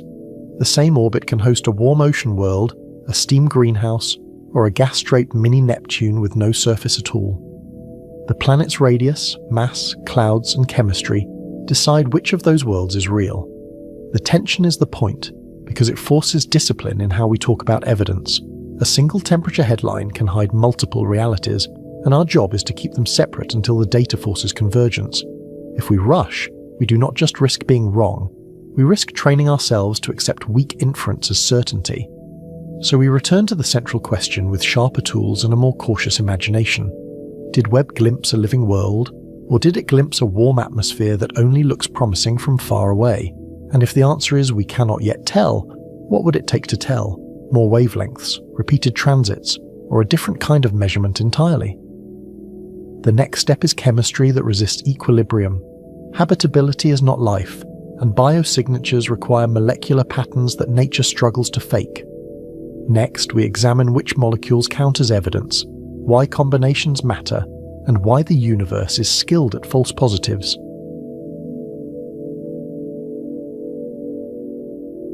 We have a spectrum and a climate sketch, but life demands a stricter kind of evidence that survives skepticism, survives alternative physics, and survives the slow, patient bias of chemistry. A distant planet can look inviting in broad strokes, with a temperate estimate and a hint of vapour, yet the real test is whether its atmosphere behaves like a system being actively maintained. In practice, that means asking whether the air is drifting towards stillness, or being pushed, again and again, away from the quiet end state. The next step is chemistry that should not coexist for long, unless something keeps restoring it, because in nature the easiest state is usually the quiet one. The deeper challenge is that we are not measuring life directly, but the energetic bookkeeping that life would have to pay for. In the visuals, the planet is a small, dark coin against a star, and the spectrum is a thin ribbon of light with shallow notches. Those notches are not photographs of oceans or forests, but they are not nothing either, because they encode how atoms and bonds absorb photons at specific energies.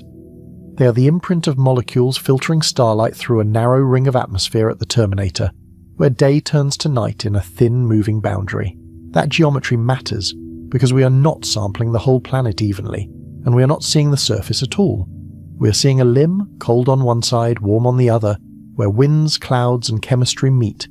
In a sense, we are reading a planet through its edge, like judging a city by the haze above its skyline. Scientists use two related terms that sound interchangeable, but they carry different burdens when the stakes include a claim of life. A biosignature is a pattern best explained by biology after alternatives are stressed, modelled, and found wanting under realistic conditions. A bioindicator is a suggestive clue that can raise priors without proving a living source, and it often functions like a signpost rather than a fingerprint.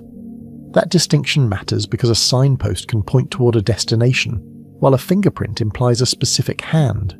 Historically, this caution grew out of hard lessons in planetary science, where early hopes for canals on Mars or vegetation on Venus dissolved under better data. The history is not merely embarrassing, it is instructive, because it shows how easily human pattern finding outruns the evidence. Bioindicators often describe habitability more than biology, and that difference shapes how cautiously we should speak. Water vapor can imply reservoirs and cycling, yet it can also exist in sterile steam above magma, or in a thin veneer of ice sublimating in sunlight. Carbon dioxide can stabilize climate and feed a carbon cycle, yet it is common in lifeless atmospheres from Mars to Venus where chemistry runs without cells. Even temperature itself can be a bioindicator, because liquid water conditions can exist without any biochemistry ever getting started. A planet can be right in the textbook sense, and still be empty in the biological one. Habitability is a stage direction, not proof that anyone ever walked onto the stage. A biosignature is rarely one molecule, because single molecules have too many abiotic pathways and too many ways to be misread in a spectrum. The strongest claims usually rely on chemical disequilibrium, where oxidants and reductants persist together in the same atmospheric column. That persistence implies continuous replenishment, or physical separation, or an unseen energy source that keeps the mixture from relaxing. In plain terms, disequilibrium is chemistry that looks like it is being held apart. When you see it, you're not just reading composition, you're reading a struggle against time. You're also reading kinetics because reaction rates, not just thermodynamic preference, set how fast the atmosphere can forget what made it. Chemical equilibrium is the quiet end state chemistry prefers, given time and no forcing, and it is the state toward which reactions drift like a ball rolling downhill. In equilibrium, reactive gases destroy each other, and the atmosphere settles into stable combinations that minimize free energy. For a given temperature and pressure, there is a preferred set of molecules that want to dominate, because they sit in deeper thermodynamic valleys. Disequilibrium means the atmosphere is being pushed away from that end state, like a spring kept compressed by an unseen hand. The deeper idea is thermodynamic. If you see a persistent gradient, you should ask what work is maintaining it. In a planetary context, work can mean sunlight, internal heat, lightning, or the metabolic machinery of life. On Earth, life is a planetary-scale forcing that can maintain disequilibrium for billions of years, and it does so by harvesting energy and exporting entropy. Oxygen remains high because photosynthesis replenishes it faster than sinks remove it, even though oxygen wants to react with rocks and reduced gases.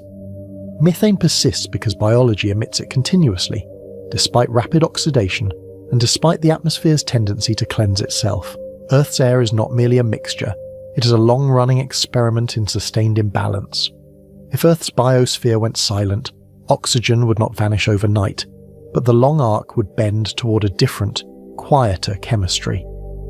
Over geological time, even the oceans and crust would slowly reassert themselves as sinks, pulling the atmosphere toward a more reduced, less reactive state. The classic disequilibrium pair is oxygen with methane, because they react on geologically short timescales and should not share the same sky at high levels. In Earth's modern atmosphere, methane's lifetime is roughly a decade, limited by reactions initiated by hydroxyl radicals, while oxygen is constantly replenished by photosynthesis. Another strong pattern is oxygen with nitrous oxide, though detectability is harder at distance because N2O can be faint and blended with other bands. Even without oxygen, mixtures of reduced gases with oxidized carbon can be suspicious in context, especially if the planet's temperature and UV environment predict rapid destruction. The key is not the romance of a molecule, but the lifetime it should have. A short lifetime paired with a high abundance is an implied engine, and engines demand an explanation. But context is everything, because disequilibrium is not a synonym for life, and chemistry has many ways to look busy. A planet can be forced by UV, volcanism, or water, rock chemistry, and still look restless even if it is sterile. The question is not only what molecules exist, but what processes can sustain them at the observed abundances. In practice, that means turning a spectrum into a set of competing stories, then asking which story breaks first. The discipline here is almost narrative, except the plot is constrained by kinetics, radiative transfer, and mass balance. Every proposed source must pay the bill in atoms and energy, and the accounting is unforgiving. For K228b, the headline tension comes from reported features interpreted as water and carbon chemistry, seen as subtle dips and slopes across Webb's infrared bands. Water is the habitability anchor because it links temperature, pressure, and solvent potential in a single, physically meaningful word.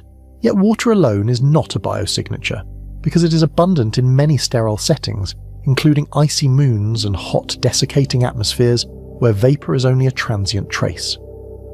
When the narrator says water, the scientist hears a longer sentence. Water under what pressure, at what altitude, and in what circulation regime? In transmission, the water we detect could be high, thin, and cold, more like a misty stratosphere than a sea-level sky.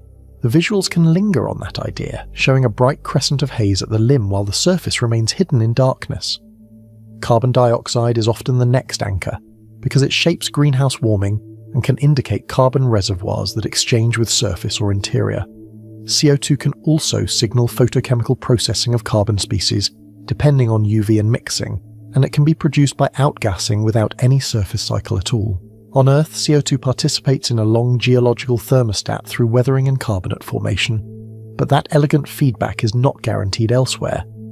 In retrievals, CO2 sometimes trades off with clouds and temperature profiles, because both can deepen or flatten the same spectral regions. A CO2 claim is therefore never just a number. It is a statement about which model family the data prefers. It is also a statement about pressure, because CO2 bands behave differently as collisions broaden lines in denser air. Methane is the molecule that tempts the life narrative, because biology makes it easily on Earth, and because it is a classic product of anaerobic metabolisms. Methane can also be geological, especially when water interacts with ultramafic rock, and it can be delivered by outgassing or produced in hydrothermal systems. Its spectral bands in the near-infrared can be strong, yet they overlap with other absorbers and can be muted by clouds. The key is whether methane appears with oxidants that should erase it quickly, and whether the implied replenishment rate is plausible. In other words, methane is not a verdict, it is a demand for a budget.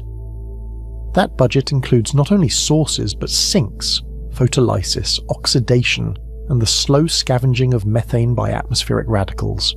Ammonia is even more intriguing, because it is chemically fragile in many atmospheres, and because it sits at a crossroads of nitrogen chemistry. In the presence of UV, NH3 can be destroyed rapidly unless it is replenished, converted, or shielded by haze and clouds. Its destruction pathways can be fast enough that, without protection, it becomes a short-lived whisper rather than a stable ingredient. That fragility makes ammonia a potential biosignature in some scenarios, and a photochemical puzzle in others, especially for planets around active stars. If ammonia is real, it forces a question about timescales. What keeps it from being erased between one sunrise and the next? The visuals can emphasize fragility, showing ultraviolet light breaking molecular bonds, then cutting to a replenishing plume, as if the planet is constantly refilling a leaky reservoir. Sulfur species complicate the story, because sulfur sits at the boundary of biology and volcanism, and it cycles through many oxidation states. On Earth, sulfur gases can come from microbes, from volcanoes, and from ocean chemistry, and each source leaves different ratios and co-products. Sulfur dioxide, hydrogen sulfide, and sulfur aerosols can each point to different conditions, yet their spectral fingerprints can blend with other absorbers. In exoplanet spectra, sulfur compounds can also be confused with hazes and complex organics, because their bands can overlap, and because aerosols can smear features into broad shapes. Sulfur is therefore both a clue and a camouflage, depending on how cleanly it separates from the rest of the spectrum. When the spectrum looks dirty, sulfur is one reason, because it can hide inside the same wavelength neighborhoods as more familiar molecules. Complex organics can be read as prebiotic chemistry, or as biological byproducts, or as haze formation driven by sunlight and methane. In transmission spectra, organics often appear as broad features and slopes, not clean isolated lines, because many molecules absorb in overlapping forests of lines. That makes them easy to overinterpret and easy to misattribute, especially when the data are sparse at key wavelengths. The visual impression can be seductive, a gentle tilt in the spectrum that looks like something organic, even when it could be dust-like aerosols. The question becomes whether the slope is a chemical signature, or simply the optical texture of particles floating high above everything else. When we say organic, we should remember the plain language meaning too. Carbon-based chemistry is common, and life does not own it. So we need to separate what the data detects from what the story claims it means. Detection is about whether a feature is present beyond noise and systematics, and whether it repeats under different assumptions. Interpretation is about whether that feature uniquely points to biology, which is a much higher bar than simply consistent with. The difference is philosophical as much as technical, because one is measurement and the other is inference. A spectrum can be honest and still be ambiguous, because the same shadow can be cast by different objects. The documentary's suspense lives in that gap, where a clean-looking dip can carry multiple, incompatible explanations. The hard problem is that spectra are underdetermined, because different atmospheres can look similar when filtered through limited resolution and limited wavelength coverage.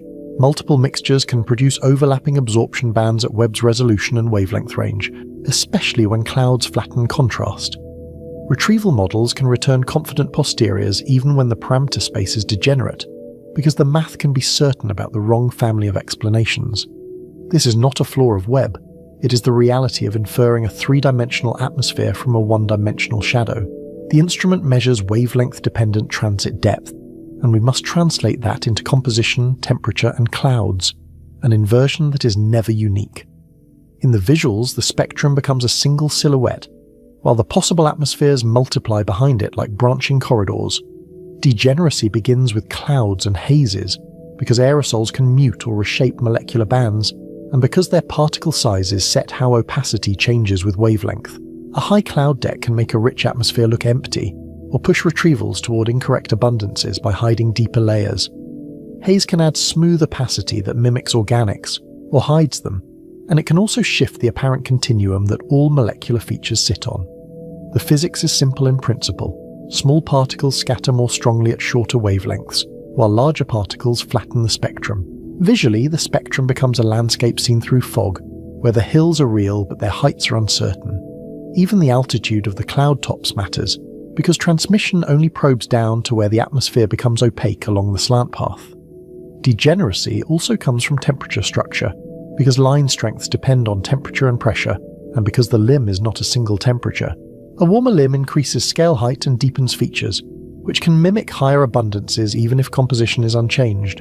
A cooler limb can flatten features, which can mimic clouds, especially if the terminator has strong day-night contrasts.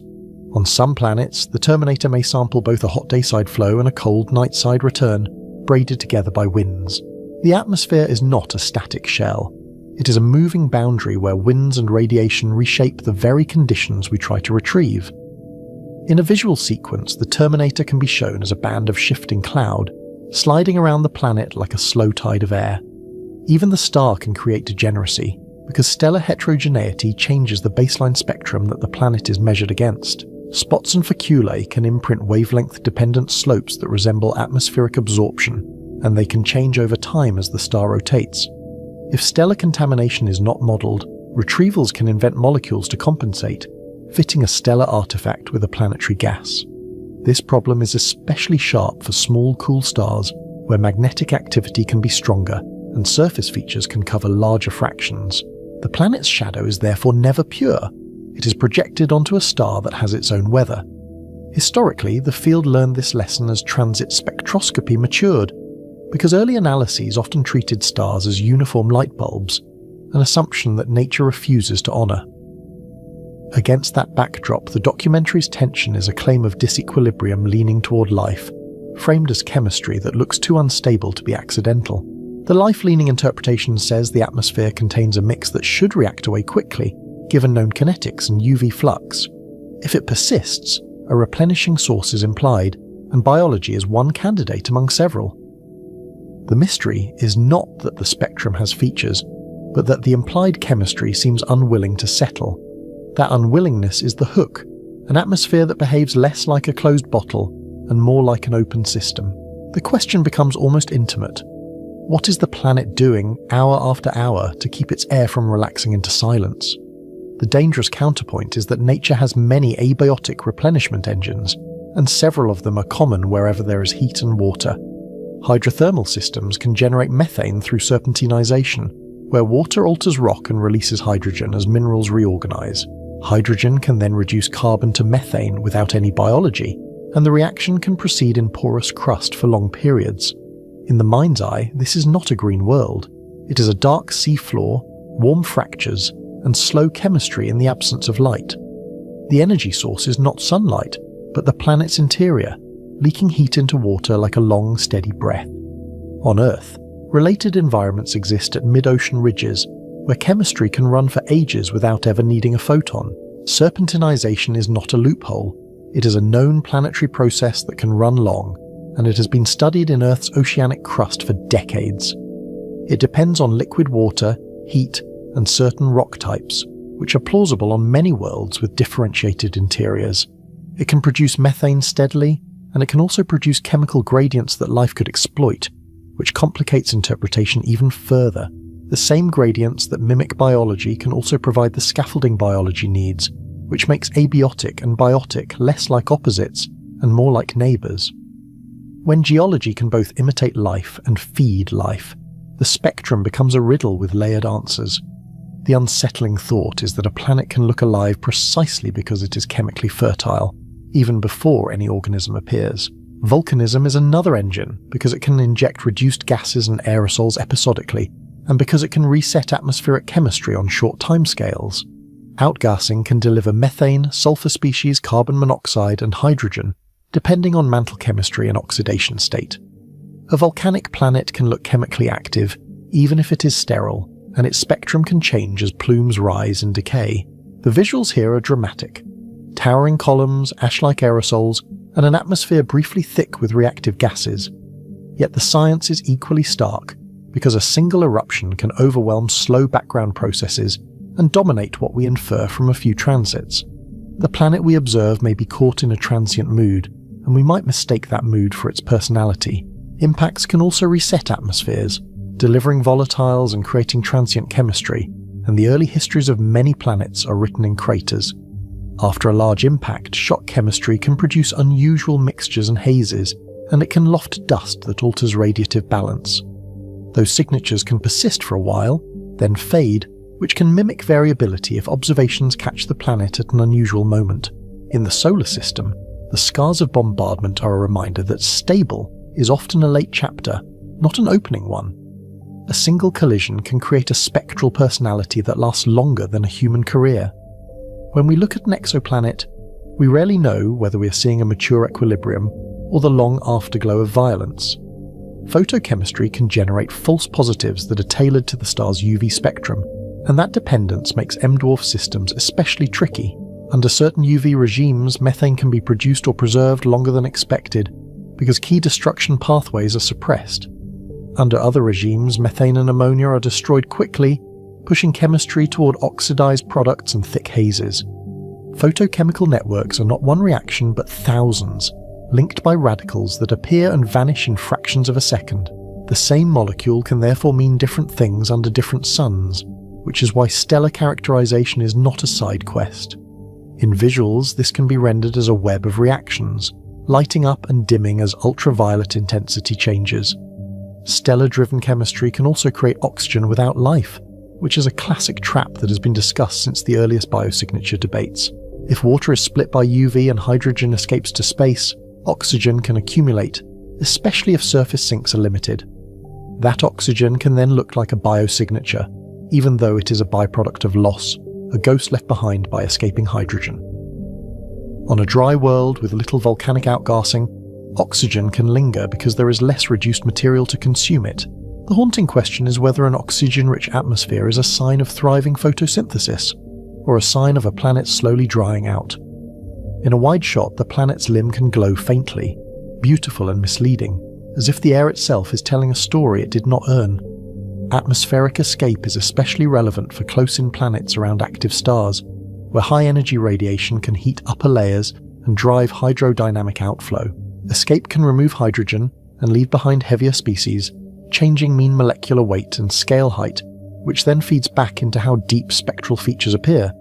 It can also change redox balance, creating oxidized atmospheres that look biologically processed even when they are not. In the visuals, escape is suggested by a faint comet-like tail, but in the data it is more subtle, an altered baseline that shifts every inference downstream. In the spectrum, escape is invisible directly, yet its fingerprints can be written into everything else. Even the absence of expected light gases can be a clue, because absence can be as diagnostic as presence when you know what should survive. Haze chemistry is another trap, because hazes can mimic the spectral fingerprints of complex organics, and because they can dominate transmission spectra by blocking deeper layers. Photochemical hazes can form from methane and nitrogen chemistry, even without biology, producing tholins and other complex polymers. Those particles can loft high, where they intercept starlight before it reaches the denser, more informative layers below. In spectra, hazes can create broad absorption and slopes that invite narrative leaps, especially when the data are noisy at the edges. The planet becomes a silhouette behind a veil, and the veil itself can be mistaken for a signal. Visually, the haze can be shown as a luminous ring, beautiful in backlight, while the true atmosphere remains hidden beneath. So the question becomes a structured elimination problem, not a single dramatic detection. If we see methane, we ask whether serpentinization can supply it at the required rate, given plausible crustal composition and heat flow. That rate matters because an observed abundance implies a steady flux when lifetimes are short, and fluxes can be compared against realistic geological power.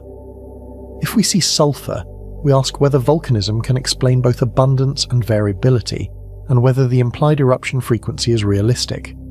Each inference becomes a calculation, because every molecule implies a source strength and a sink strength. In the visuals, numbers can appear briefly beside arrows, turning the mystery into a ledger that must balance. If we see ammonia, we ask how it survives UV, and whether shielding or replenishment is required, and whether photochemical models can keep it aloft at the limb. If we see oxygen or an oxidant proxy, we ask whether escape could have produced it, and whether surface reactions would remove it quickly. Each molecule is a clue, but each clue has a list of non-living suspects, and the suspects are not exotic.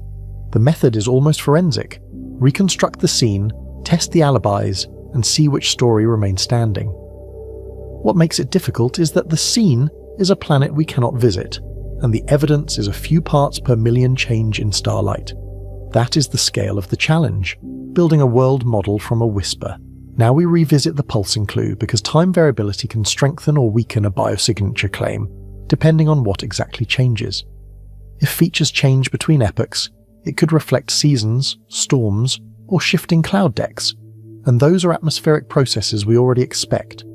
It could also reflect episodic outgassing or changing stellar contamination, which can masquerade as planetary change. Variability is therefore a double-edged signal, exciting yet easy to misread.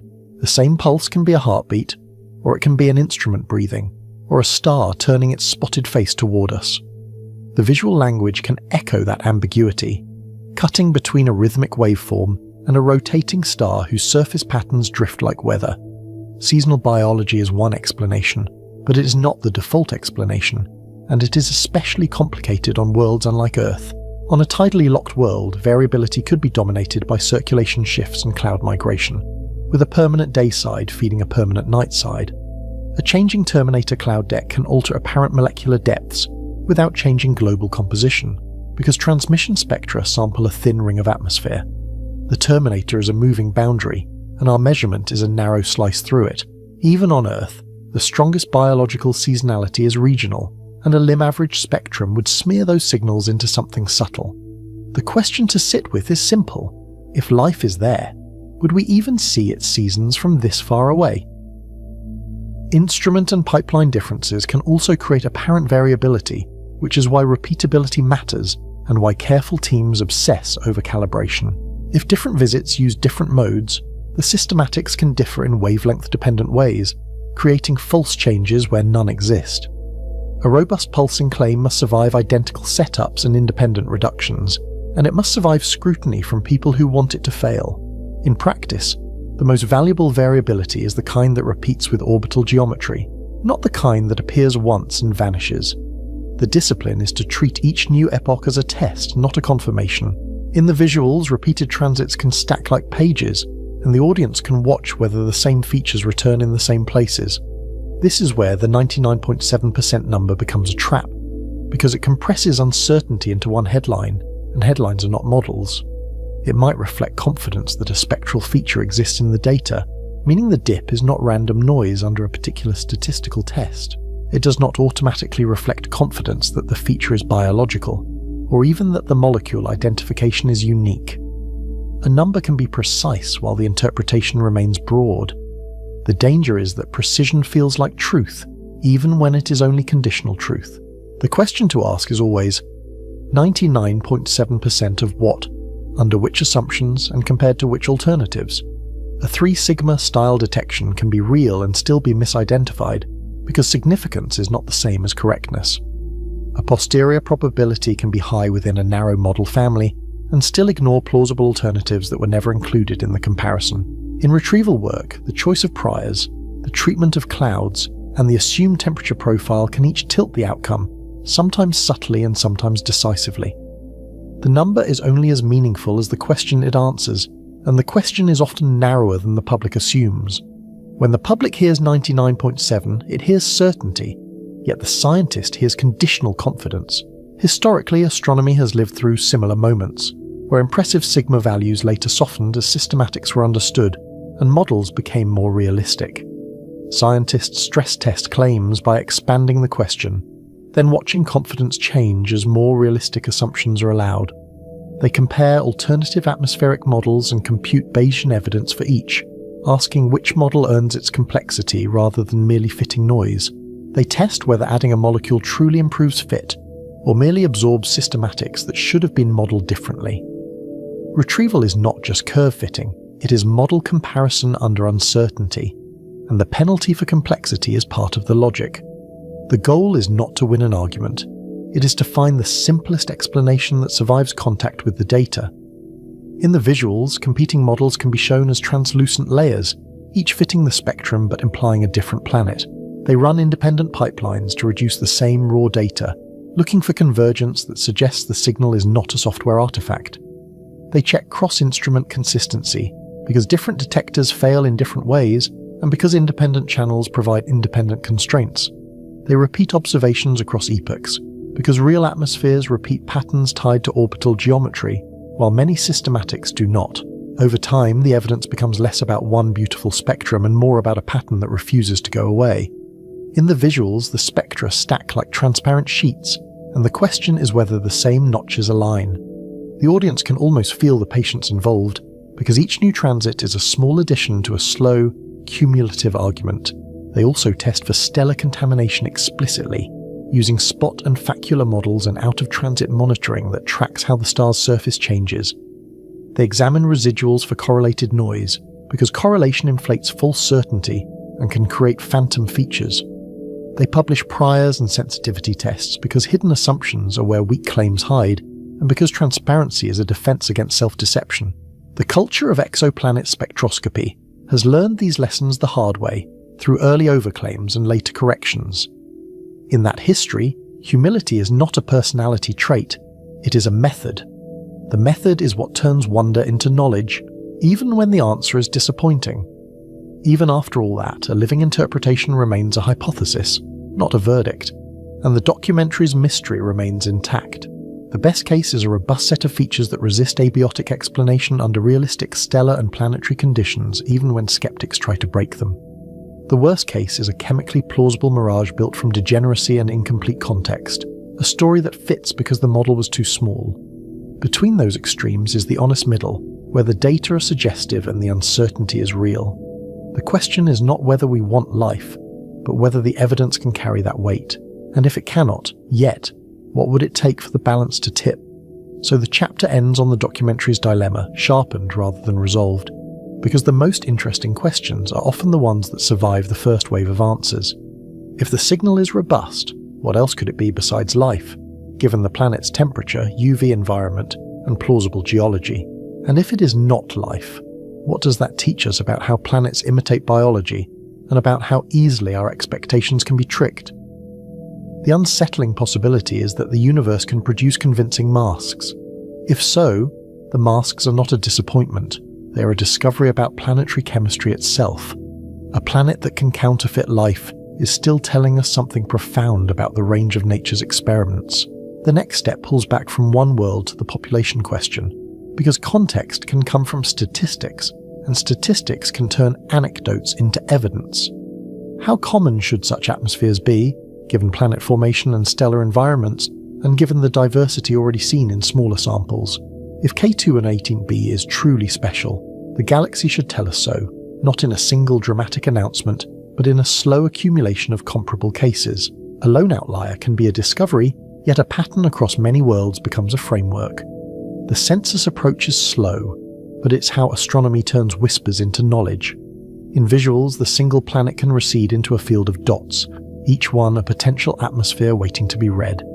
We move from a single spectrum to a cosmic census, because rarity and frequency are part of interpretation, and because biosignatures are stronger when they are not easy to reproduce by chance. If many worlds show similar disequilibrium without life, biosignatures become less decisive, and the bar for proof rises accordingly. If such patterns are rare, the life hypothesis gains weight, but only after the same rigor holds, and only after the same traps are ruled out again and again. In the end, the chemistry that should not coexist is not just a clue about life. It is a test of how carefully we can read a faint shadow against a distant star, and it is a reminder that the universe may be subtle, offering hints that demand patience rather than applause.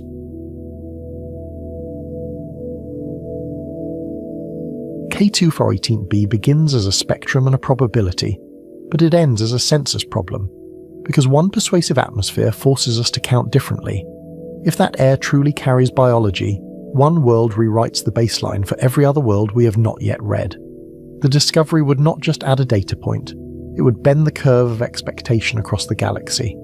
It would also change how we design surveys, because the first confirmed case becomes the template for the next search.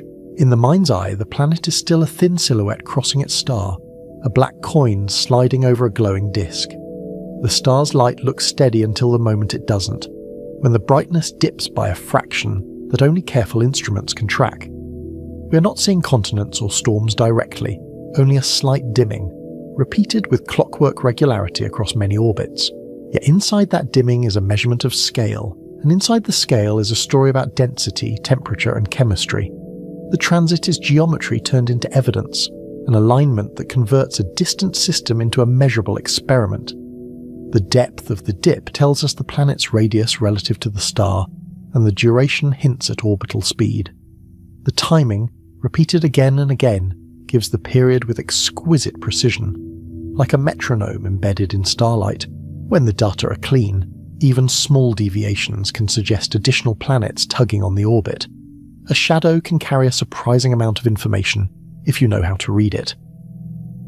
We pull back from the Terminator and ask what the galaxy has been building all along.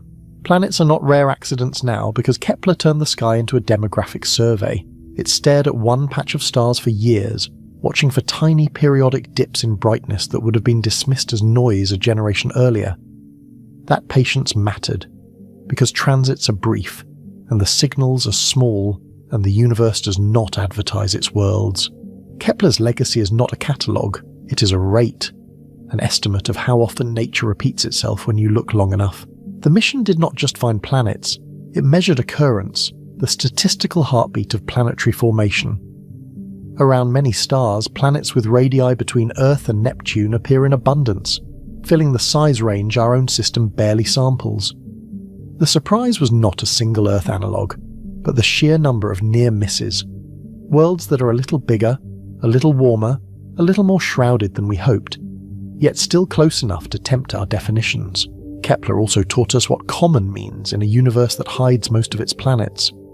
The transit method only works when geometry cooperates, when an orbit happens to line up with our line of sight to the star. For every transiting planet, many more exist unseen, their shadows missing Earth by a fraction of a degree. So the raw count becomes a corrected population, and the corrected population becomes a new intuition about how crowded the galaxy really is. That correction is not hand-waving, it is baked into the math of probability. The chance of a transit scales with the star's radius divided by the orbital distance, so close-in planets are favoured even if they are intrinsically rare. Detection also depends on noise, stellar variability, and the number of observed transits, which means long-period temperate worlds are harder to confirm. Kepler's long stare helped, but it still had limits, and those limits shape what typical looks like. Our first demographic portrait is therefore accurate in broad strokes, but incomplete in the quiet corners. In that population, the habitable zone becomes a statistical band, not a promise, an annulus where starlight could allow liquid water under some atmosphere. It is a radiative concept first, defined by energy balance, and then complicated by clouds, greenhouse gases, and planetary albedo. For sun-like stars, Earth size in the habitable zone is not absurdly rare, though the uncertainties remain stubborn. For M-dwarfs, the habitable zone is close in, and detections multiply. The orbits are short, the transits are frequent, and the signals are easier to stack until faint patterns become visible. This matters for K2-18b because it orbits a small star, and small stars dominate the galaxy. M-dwarfs are the Milky Way's quiet majority, dim and long-lived, burning their fuel slowly over timescales that dwarf the Sun's future. They are also small in radius, which makes a planet's transit deeper and easier to measure. If life can persist around them, the universe has many more chances. If they sterilize their planets early, the universe has fewer, and the cosmic inventory of living worlds shrinks. That early phase is not a footnote, because young M-dwarfs can be violent. They flare in ultraviolet and X-rays, and they can drive powerful stellar winds that buffet close-in planets. Those energies can erode atmospheres, split molecules, and push planets toward runaway chemistry that locks water away or strips it entirely. In the most extreme cases, a planet can lose an ocean's worth of hydrogen to space, leaving behind oxygen that looks biological but is not. So a living K2-18b would be a clue about survival, not just about origin. Kepler also revealed another lesson, hidden in the radius distribution like a geological fault line. There is a radius valley that hints at atmospheric loss and divergent histories, a gap between small rocky worlds and slightly larger sub-Neptunes. Some worlds keep thick envelopes and some get stripped to denser cores, and the population splits as if nature prefers two outcomes. The valley suggests that small differences in mass, irradiation and formation time can produce very different planets. It also warns us that radius alone can mislead, because two planets of similar size can have very different compositions. The physics behind that valley is concrete, even if the details are still debated. High-energy radiation can heat up our atmospheres until gas escapes to space, a process called photoevaporation, where the atmosphere becomes a slow wind. A planet's gravity fights back, and so does time, because stars calm down as they age and their high-energy output declines. Another mechanism, core-powered mass loss, draws on internal heat leaking from the planet itself, inflating the atmosphere until it can spill away. Either way, the result is a split.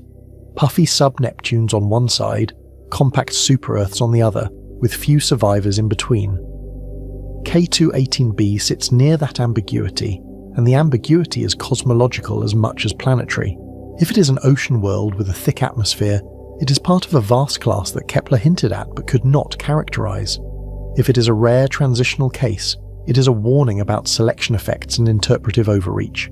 It might be the kind of planet that is easiest to detect, not the kind that is most common. And if its atmosphere is truly unusual, that unusualness becomes part of the statistical story. When we say sensors, we also mean the biases of the counting process. Transiting planets are overrepresented around small stars, because the relative dip in starlight is larger and the geometry is more favourable. Planets with extended atmospheres are also easier to characterise, because they imprint deeper spectral features on the starlight that skims their edges. So the first worlds we can read may not be the most Earth-like, only the most legible. The universe may be full of subtle biospheres that do not announce themselves in our current methods. Now we widen further, because planets require ingredients that the early universe did not have. The first stars formed from hydrogen and helium, with almost no heavy elements, and that chemical simplicity matters. Without metals, there are no silicate rocks, no complex atmospheres, and no rich biochemistry with catalytic diversity.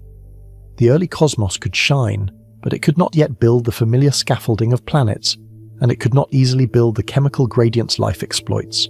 In visual terms, imagine the universe after the first few 100 million years. Vast, dark gaps, and then islands of light. The first stars, likely massive and short-lived, burned hot and died young, their radiation carving bubbles in the surrounding gas. Their deaths were not merely endings, but manufacturing events, cosmic foundries that changed what matter could become.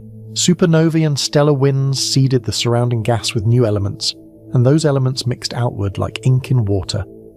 The darkness between galaxies began to carry a richer recipe. Cosmic chemical evolution is the slow manufacturing of possibility, an assembly line that runs on fusion and catastrophe. Stars fuse light elements, then die and seed the interstellar medium with carbon, oxygen, nitrogen, silicon, phosphorus, and iron, each with its own origin story. Some elements are forged in the quiet burning of stellar cores, while others require explosive environments and rapid neutron capture. Every generation enriches the next, raising the ceiling for complexity. The periodic table becomes a timeline, and the timeline becomes a map of potential habitats. Historically, this idea took shape as astronomers learned to read starlight as chemistry. Spectroscopy turned stars into laboratories, revealing absorption lines like barcodes that identify specific atoms and molecules. In the 19th century, those lines began to connect Earth chemistry to the heavens, dissolving the old boundary between terrestrial and celestial matter. When we realized that the sun is rich in metals, and that older stars are often metal poor, the galaxy became a record of enrichment. The Milky Way was not static. It was evolving in composition, and therefore in what it could build. Life is tied to cosmology because life is chemistry with a supply chain. Carbon and oxygen set the backbone of organics and water, and their relative abundance shapes what molecules are easy to assemble. Nitrogen helps build proteins and nucleic acids, and it can buffer atmospheres by providing an inert background gas. Phosphorus and trace metals enable energy transfer and catalysis, turning raw chemistry into metabolism. Even iron, which seems mundane, becomes a key player in enzymes and electron transport, where tiny shifts in electrons power living systems. In plain language, biology needs parts, and those parts are forged in stars. The question is not only whether planets exist, but whether the right mix of elements arrives in the right places and stays accessible. A world can have water but lack accessible phosphorus, or have carbon but lose nitrogen to space during early atmospheric escape. It can have the right ingredients locked in minerals that never interact with oceans or air. Habitability is therefore not a single switch, but a network of constraints that can fail in many quiet ways. The galaxy's habitability is therefore time-dependent, not just location-dependent. Early epochs may have lacked enough metals for rocky planets in large numbers, so the first chances for life may have been sparse. Later epochs may have enough metals, but also more hazards and more crowded environments, where close stellar encounters and radiation fields are stronger. The same enrichment that enables planets also increases the number of energetic events that can disrupt them. The galaxy becomes a moving target, not a static stage. Heavy elements also change planet formation pathways, because solids are the seeds of everything else. In protoplanetary disks, dust grains stick, grow and settle into a midplane, where collisions can build larger aggregates. Those grains become pebbles, then planetesimals, then cores that can accrete gas if they grow fast enough. The disk is a rotating, turbulent environment, where temperature and pressure sculpt what materials can condense and where they can survive. Even the disk's magnetic fields can influence how gas flows and where solids concentrate. The snow line becomes a key boundary in that disk, because water ice can exist beyond it. Ice increases the amount of solid material available, making it easier to build large cores quickly, and it changes how sticky grains are during collisions. That is one reason giant planets are thought to form beyond the snow line, where the building blocks are abundant and growth can outrun disk dispersal.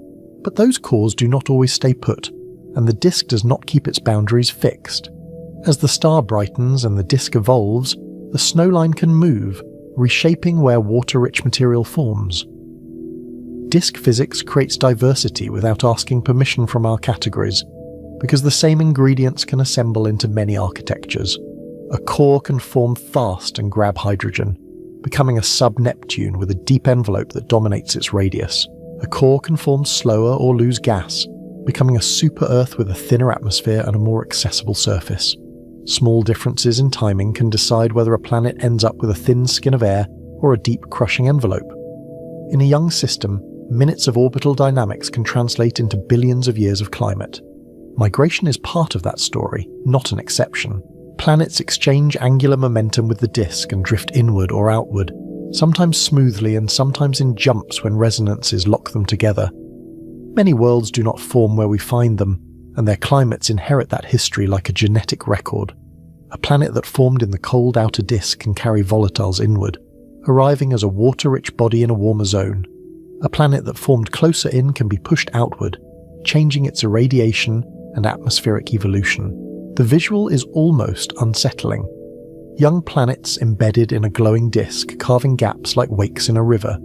Spiral density waves carry momentum, and the planet's orbit shifts as the disk evolves, as if the system is breathing. Dust lanes brighten and darken, and the star's light scatters through the disk like fog in a headlight beam. The final system is a snapshot taken after a long dance, when the gas clears and the orbits freeze into place. What looks stable now may have been mobile and chaotic early on, with collisions and rearrangements we can only infer. Volatile delivery is another branch point, and it shapes whether a planet becomes dry, wet, or ocean-dominated. Water and carbon compounds can arrive via icy pebbles, planetesimals, and late impacts, and the delivery can be gradual rather than dramatic. The timing of delivery can decide whether volatiles stay or escape, because early stellar radiation can be a thief. If water arrives while the star is still blasting high-energy radiation, the planet may lose much of it through hydrodynamic escape. If it arrives later, it may persist and accumulate into deep oceans. Even on Earth, the origin of water is a continuing debate, woven from isotopes and impact histories. Some water may have been inherited from the disk, trapped in minerals that carried it through accretion. Some may have been delivered later by bodies from farther out, carrying different chemical fingerprints in deuterium ratios and noble gases. That uncertainty is not a weakness. It is a reminder that wet is a pathway, not a default. If we cannot fully reconstruct our own story, we should be cautious about assuming anyone else's. Ocean worlds and thick atmospheres can arise naturally in these pathways, and they may be common among planets slightly larger than Earth. A planet can accrete large water fractions beyond the snowline, then migrate inward before the disk disperses. A planet can keep a hydrogen envelope that inflates its radius and hides its surface from our view. In such cases, the boundary between ocean and sky may be deep, and the surface may be inaccessible to starlight.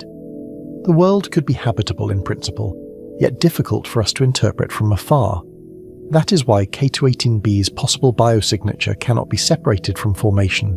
If it is water-rich with high-pressure ice, nutrient cycling may be constrained, and the ocean could be chemically isolated. If it is a stripped core with secondary gases, surface exchange may be stronger, and the atmosphere may reflect active geology. The same spectral feature could imply very different geochemical engines beneath the clouds. Our interpretation depends on which history we think the planet lived through. High-pressure ice is not science fiction, it is a phase diagram. Under enough pressure, water forms crystalline structures that are stable even at relatively warm temperatures, and those phases can appear deep beneath an ocean. On an ocean world, that could create an ice mantle between the ocean and the rocky interior, sealing off the seafloor. If that barrier is thick, it may limit the flow of minerals that life could use, and it may reduce the availability of redox gradients. A planet can be wet and still be starved of the chemical contrasts that power metabolism. Yet nature often finds loopholes, and the loopholes become the interesting questions. Could hydrothermal activity punch through in localized plumes? Or could convection transport nutrients anyway through fractures and phase transitions?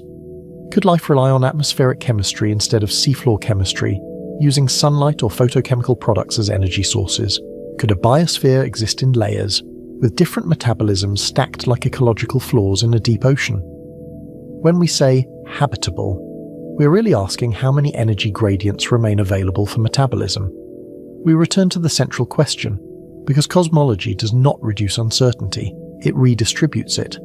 Did Webb detect a living world, or a planet that only looks alive in a narrow spectral window? The answer changes how we interpret the entire exoplanet census, because it changes what we treat as plausible. It changes whether we treat ambiguous spectra as likely biology or likely geology. It also changes how we prioritize time on the most expensive telescope we have ever built. The measurement itself is subtle, and the subtlety shapes the debate. Transmission spectroscopy samples starlight filtered through a planet's limb, a thin annulus of atmosphere at the terminator where day meets night. The signal is a tiny difference between in-transit and out-of-transit spectra, and it must be extracted from noise with careful calibration. Clouds and hazes can mute features, and stellar spots can imprint false patterns if the star's surface is not uniform. Even the instrument's systematics can mimic or erase weak signals when the data are pushed to the limit. The result is not a photograph, but a statistical inference that must survive every alternative explanation. A single confirmed biosphere would be a new data point with outsized leverage. It would not prove that life is everywhere, but it would push the prior upward, because a second example breaks the loneliness of one. It would force us to update the fraction of habitable worlds that actually become living, even if we remain ignorant about the details. In Bayesian terms, one strong likelihood term can move a distribution that was previously dominated by ignorance.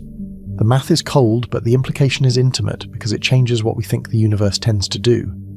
Here the Drake equation becomes a narrative tool rather than a prediction machine. It breaks the problem into factors that can be revised as evidence arrives, and it keeps us honest about what we know versus what we assume.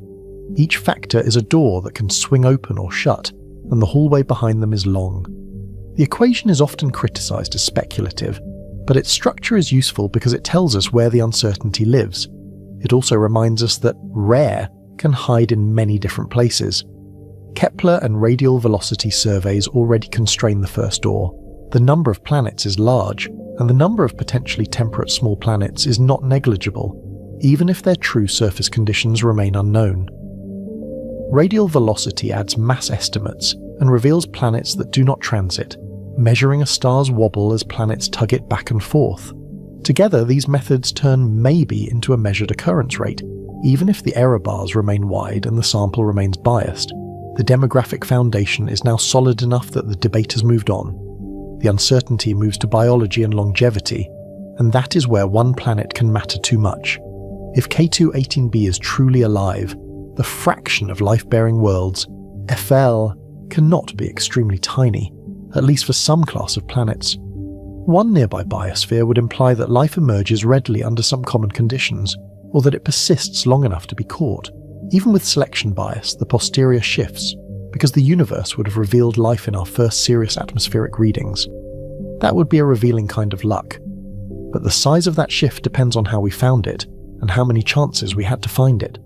If K2-18b was targeted because it was already unusual, the inference weakens because we are not sampling randomly. If it was found in a broad, unbiased survey, the inference strengthens because the detection would be harder to dismiss as cherry-picked. The logic is simple. A lottery win means more if you bought one ticket than if you bought 1 million. Our confidence depends on whether the universe volunteered the answer, or whether we hunted until we found something that looked like one. This is where observational strategy becomes part of philosophy. We choose targets that are bright, nearby, and favourable for transit spectroscopy, because we must, given limited telescope time. We prefer small stars because the signals are larger, and we prefer short periods because the transits repeat and can be averaged down. Those choices are rational, but they also sculpt our sample into something that is not the galaxy at large. The first atmospheres we can read are a special subset, and the subset can distort our intuition. Anthropic caution must sit inside every update, even when the data feel thrilling.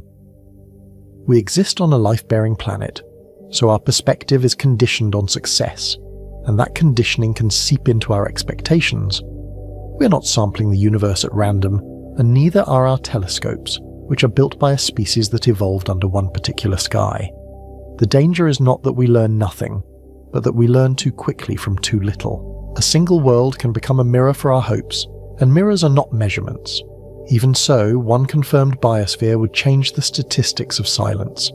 The Great Filter question would sharpen, not soften, because it would relocate the improbability. If simple life is common, then the bottleneck may be later, somewhere between microbes and machines. The universe would look less like a barren desert, and more like a landscape where something repeatedly starts, but rarely finishes. That is a more unsettling kind of abundance. The Great Filter is not a single wall, it is a sequence of improbable steps. It could be a biogenesis, the jump from chemistry to replication, where information begins to copy itself with variation.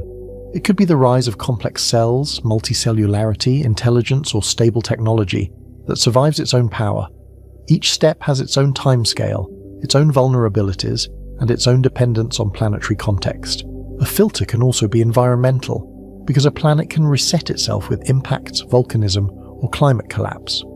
On Earth, the timeline is suggestive, and it is also humbling. Life appears early in the geological record, but complex multicellular life arrives much later, after long stretches of microbial dominance. The rise of oxygen takes time, and it may require feedbacks between biology and geology, including burial of organic carbon and the oxidation of crustal minerals. Intelligence, at least in our case, is very late, an end cap on a long chain that could have ended differently. It invites a question that is hard to avoid. Was our path typical, or merely survivable? K2-18b would move probability mass away from the earliest filter. It would suggest that chemistry can cross into biology more than once, at least under some recurring conditions. It would make later steps look more suspiciously rare, because the sky would contain life yet still appear technologically quiet. That suspicion would not be proof, but it would be a new pressure on our assumptions. It would also force us to ask what later even means on planets with different oceans, atmospheres, and day lengths. That pressure feeds directly into the Fermi paradox. If life is common, why is the sky silent? If intelligence is common, why is the galaxy not visibly engineered, at least not in ways we can recognize? The paradox is not a single question, but a tension between timescales, distances, and expectations. It is the discomfort of a universe that seems fertile, yet offers no clear reply. One answer is that we are not looking well enough, and our instruments are young. Radio searches cover limited time, limited frequencies, and limited sky, and they often revisit targets only briefly. We have scanned the ocean by dipping a cup, then argued about what the ocean contains, as if absence in the cup means absence everywhere. Technosignatures may be brief, directional, or unlike our assumptions, and they may not repeat on human schedules. The sky could be speaking in a dialect we have not learned. Even our definition of signal is shaped by our own technology. We look for narrowband radio because it is easy to generate and easy to detect against natural backgrounds, and because it matches our own early leakage. Another civilization might use optical lasers, or spread spectrum techniques, or communications that ride on infrastructure we cannot see. They might communicate locally, not broadcast across the galaxy, because broadcasting is expensive and risky. They might also encrypt, compress, or hide in noise, making their presence indistinguishable from natural processes. The silence could be camouflage or simply indifference. Another answer is that the absence is real, and it implies constraints. Civilizations may self-limit, self-destruct, or choose quiet, and the reasons could be technological or biological. They may be rare because the path from microbes to machines is steep, requiring stable climates and long uninterrupted time, or they may be common but short-lived, flickering on timescales that rarely overlap, like fireflies out of sync. If that is true, then the galaxy can be full of life and still feel empty. K2-18b would not solve that paradox, it would intensify it. A living atmosphere at 120 light-years would make the neighbourhood feel crowded, because 120 light-years is close enough to feel almost reachable in imagination. Yet our telescopes would still see no cities, no beacons, no obvious artifacts, only natural spectra and quiet stars. The contrast would sharpen, biology nearby, technology absent. We would be forced to separate life from company and realise they are not the same statistic. Time becomes part of the tension, because 120 light-years is nearby on galactic scales. Light from that system left when Earth was beginning to industrialise, when radio was a new phenomenon and cities were still dim at night. If life is there now, it could be elsewhere now, and we might still miss it because our searches are shallow. If life is rare, we might be seeing a statistical fluke close to home, a lucky draw from a sparse distribution. Either way, the distance turns the planet into a time capsule. The galaxy is old enough for many experiments, but not all experiments overlap in time. Civilizations could rise and fall in windows shorter than cosmic travel times, leaving no persistent beacon. A silent sky could be a timing problem, not an occupancy problem, because signals can be brief while stars endure. The Milky Way might be full of ruins and seedlings, separated by eras rather than by space. If so, we are listening to a choir that never sings in unison. There is also the possibility that biology is common, but detectable biospheres are not. A planet can host life that barely alters the atmosphere, especially if biology is confined to oceans or subsurface environments. A world can be alive and spectrally quiet, especially under thick clouds, low productivity, or rapid chemical recycling. Even on Earth, atmospheric signatures have changed dramatically over geological time, and for long periods oxygen was scarce. If an alien astronomer had looked at early Earth, would they have recognized it as alive? Oxygen, for example, is not a universal biosignature, it is a contingent one. It requires photosynthesis and a planet where oxygen can accumulate rather than being consumed by rocks, volcanic gases, and reduced minerals. Methane can be biological, but it can also be geological, and it can be destroyed quickly by ultraviolet light unless it is replenished. So the atmosphere becomes a riddle, a balance sheet of sources and sinks that can mimic life or hide it. The most convincing signature may be disequilibrium, but disequilibrium has multiple causes. K2-18b matters because it is detectable at all, and detectability is a filter we impose. We can only study transiting planets around small stars with favourable geometry, and we can only measure atmospheres that are not completely masked by clouds. Our sample is not the galaxy, it is the subset that casts shadows and yields readable spectra. The shadows are precious, but they are not representative by default. If we forget that, we risk mistaking convenience for truth. That selection effect can create illusions of frequency, and it can also hide real patterns. If we confirm life on an easy-to-observe world, we may overestimate how common it is elsewhere, because we found it where it was easiest to find. If we fail to confirm life on hard-to-observe worlds, we may underestimate because difficulty masquerades as absence. The absence of evidence is shaped by the difficulty of the measurement, and the difficulty is shaped by physics, not by biology. The universe may be full of life that sits below our current thresholds, so the discovery would reshape expectations, but it would not end debate. It would turn speculation into constrained inference. which is a different kind of mystery because the unknown becomes sharper. The universe would feel more alive and more evasive because it would offer a hint without a full explanation. We would have an answer and then a sharper set of questions, and we would have to decide which questions deserve the next decade of observation. We can also place K2-18b on the timeline of galactic habitability, where chemistry and catastrophe compete. Metallicity rises over time, enabling more rocky planets and richer chemistry, and that trend is written into stellar populations. Yet high metallicity regions can also have more supernovae, more radiation, and more dynamical disruption, because star formation is more intense. The same spiral arms that host star formation can also host hazards, and the hazards do not ask whether a planet is ready.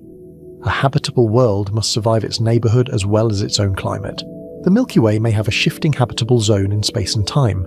Inner regions have more metals but more hazards, including denser stellar environments and stronger radiation fields.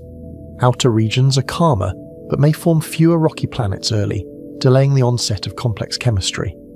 Over billions of years, stars migrate through the disk, and their planets carry their histories with them, crossing environments like travellers. The galaxy is not a set of fixed addresses, it is a moving circulation. K2-80b's location is local, but its implication is global. If a nearby M-dwarf planet is alive, then long-lived stars could host biospheres for trillions of years, far longer than the Sun can. That would make the future galaxy more habitable than the past, simply because time is an ingredient. The dominant stellar population would become a vast reservoir of opportunity, where evolution can run long experiments. The universe would not be running out of chances, it would be just getting started. Yet M-dwarfs also challenge early survival, and the challenge is not subtle. Their long-active phases can strip atmospheres and drive harsh photochemistry, and their close-in habitable zones expose planets to that violence. A living K2-18b would imply either resilience, protection, or a late start after activity calmed. It would hint at magnetic shielding, atmospheric replenishment by volcanism, or deep ocean refuges that can wait out the storm. It might also hint that our assumptions about sterilization are too pessimistic. That possibility reframes the role of time again, and it changes what early means. Life might not need to appear early. It might appear when conditions stabilize and the atmosphere becomes less fragile. A planet could spend 1 billion years hostile, then become habitable for the next 100 billion, and the long calm could outweigh the early chaos. The window for biology could be delayed and still be enormous, especially around stars that barely age. If so, the galaxy's most common stars could be its most patient cradles. Now we return to the Drake factors we cannot yet measure, because this is where the statistics become existential. How long do biospheres persist once they start? And how often do they survive climate swings and impacts? How often do they produce oxygen, methane, or other strong atmospheric signatures that can be seen across light years? How stable are those signatures against stellar variability, ocean chemistry, and geological recycling? These are not abstract questions because they determine whether life is common yet invisible. A confirmed K2-18b biosphere would anchor those questions in reality. It would tell us that at least one non-Earth world maintains atmospheric disequilibrium at detectable levels, rather than keeping life hidden in the ocean. It would justify deeper surveys aimed at similar stars and similar planet sizes, because the class would look promising. It would also motivate better models of photochemistry, clouds, and ocean atmosphere exchange, because interpretation would become urgent. Once life is on the table, every molecule becomes more consequential, but it would also raise the standard for interpretation, because success changes the burden of proof. If one biosphere is confirmed, every ambiguous spectrum becomes a battlefield of priors, and the community's caution will be tested. Some teams will see life everywhere, and others will demand impossibly strict proof, because false positives would be humiliating. The community would have to negotiate what counts as confirmed. In a universe that rarely offers certainty, in practice, confirmation may mean converging lines of evidence, not a single decisive signature. The documentary's tone stays mysterious because the data point clarifies and deepens the puzzle at once. Confirmation would reduce one uncertainty, but it would expose larger ones about frequency, diversity, and evolutionary trajectories. We would know life exists elsewhere, yet we would not know how it scales across star types and planet classes. We would have a second example and still not have a distribution, only a hint of one. The universe would feel less empty but more complex. We would also confront a philosophical shift that is easy to underestimate. The question would move from whether life exists to what life tends to become, given time and energy and chemistry. Does it remain microbial, hidden under clouds and oceans, content with chemistry and slow cycles, or does it repeatedly climb toward complexity, cognition and technology, leaving detectable scars on its planet? A living K2-18b would not answer that, but it would make the question unavoidable. The silence would feel less like emptiness and more like a missing chapter. If biology is common, then the gap is not in the first spark, but in what follows, and that is a different kind of loneliness. That gap could be environmental, evolutionary or sociological, and we would not yet know which. We would only know that the universe can start the story, and that starting is not the rarest act. The rest of the plot would remain hidden behind distance and time. At this stage, the responsible move is to set up the next tests, because implication is not confirmation. To move from implication to confirmation, we need evidence that breaks degeneracies. We need constraints on mass, pressure, clouds, and stellar contamination, and we need them with enough precision to rule out convenient alternatives. We need to know whether the spectrum is planetary or partly an artifact of the star. In other words, we need to turn a suggestive pattern into a robust physical model. We need repeated transits across instruments to test stability and rule out systematics, because a real atmosphere should behave consistently. We need broader wavelength coverage to separate molecules from aerosols, since hazes can mimic absorption by flattening the spectrum. We need emission and phase measurements to sample more than the Terminator, because the day side and night side can reveal temperature structure and circulation. Each method adds a new angle, and the angles together can triangulate the truth. The goal is not just detection, but diagnosis. Mass matters because it sets gravity, and gravity shapes the scale height of the atmosphere, controlling how strongly features appear in transmission. Pressure matters because it controls chemistry and line shapes, and it determines whether a surface could exist at all beneath the gas. Clouds matter because they can flatten spectra and hide deeper layers, turning rich atmospheres into featureless silhouettes. Stellar contamination matters because spots and faculae can masquerade as molecular absorption, especially for active M-dwarfs. If we misread the star, we misread the planet. We also need comparative planetology, not a single celebrity world. A pattern across multiple candidates would let us estimate fell with less bias, because a population is harder to overinterpret than a single case. A null result across many similar worlds would also be informative, because it would constrain how special K2-18b really is. Either way, the statistics would become less fragile, less hostage to one spectrum. The census would begin to look like a census, not a rumour. So the chapter ends with a pivot from cosmic statistics back to experimental design. If K2-18b is the first whisper, we must learn how to tell whispers from echoes, and how to tell echoes from our own instruments. The next chapter follows the concrete path from headline probability to hard confirmation, one test at a time. And behind every test is the same quiet question. What does one living world do to the meaning of all the others?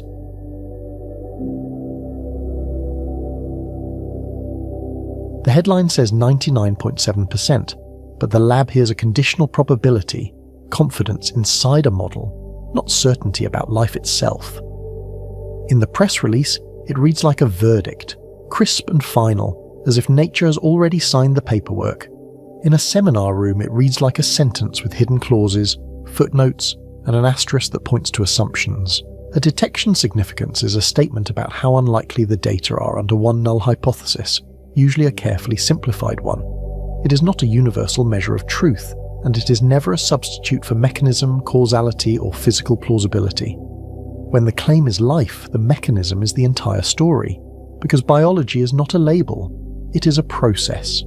This chapter is the pivot from suggestion to proof, where every shortcut becomes dangerous and every assumption becomes a target. If K2-18b is alive, the evidence must survive hostile scrutiny from people who want it to fail and who are trained to find cracks. That hostility is not cynicism, it is quality control, because nature does not grade on a curve. Replication is the first gate, because one transit can flatten noise, bias, and a star that happened to be quiet that day. Webb must watch multiple transits, spaced across the star's activity cycles, and separated by months of stellar mood and rotation. A single light curve is a snapshot, like one frame of a film. A sequence is a test of persistence, and persistence is what turns an anomaly into a phenomenon. In transit spectroscopy, the signal is a small difference between two large numbers, which is why it is so easy to fool yourself. We measure starlight when the planet is not in front of the star, then we measure it again when the planet blocks a thin slice. The atmosphere's imprint is the tiny residual, sometimes tens of parts per million, left after subtraction, and that residual must be stable. Visually, it is almost cruel in its simplicity. A bright spectrum, then a nearly identical spectrum, then a subtraction that leaves a faint ripple. Those ripples are where molecules hide as slight changes in depth at specific wavelengths. The challenge is that the same ripple can be carved by the planet, the star, or the instrument. M-dwarfs change their faces with rotations, spots, faculae, and flares, and those surface features are not evenly distributed. Dark spots dim the star and deepen transits in a way that can look like absorption, especially when the spot coverage is wavelength dependent. Bright faculae do the opposite, and both effects vary with wavelength, mimicking the colour signature of an atmosphere. A real planetary signal should persist as the stellar surface pattern evolves, even as the star's patchwork rotates in and out of view. That is why teams want transits spread across different rotation phases, not clustered in one convenient week. If the feature tracks the star's rotation instead of the planet's orbit, the case weakens, because the planet cannot inherit the star's calendar. There's also the problem of unocculted spots, which the planet never crosses but which still alter the star's spectrum. They change the baseline against which the transit depth is measured, shifting the apparent radius as a function of wavelength. In practice, the planet can inherit a false colour from a star with a mottled photosphere, as if the atmosphere were painted on by starlight.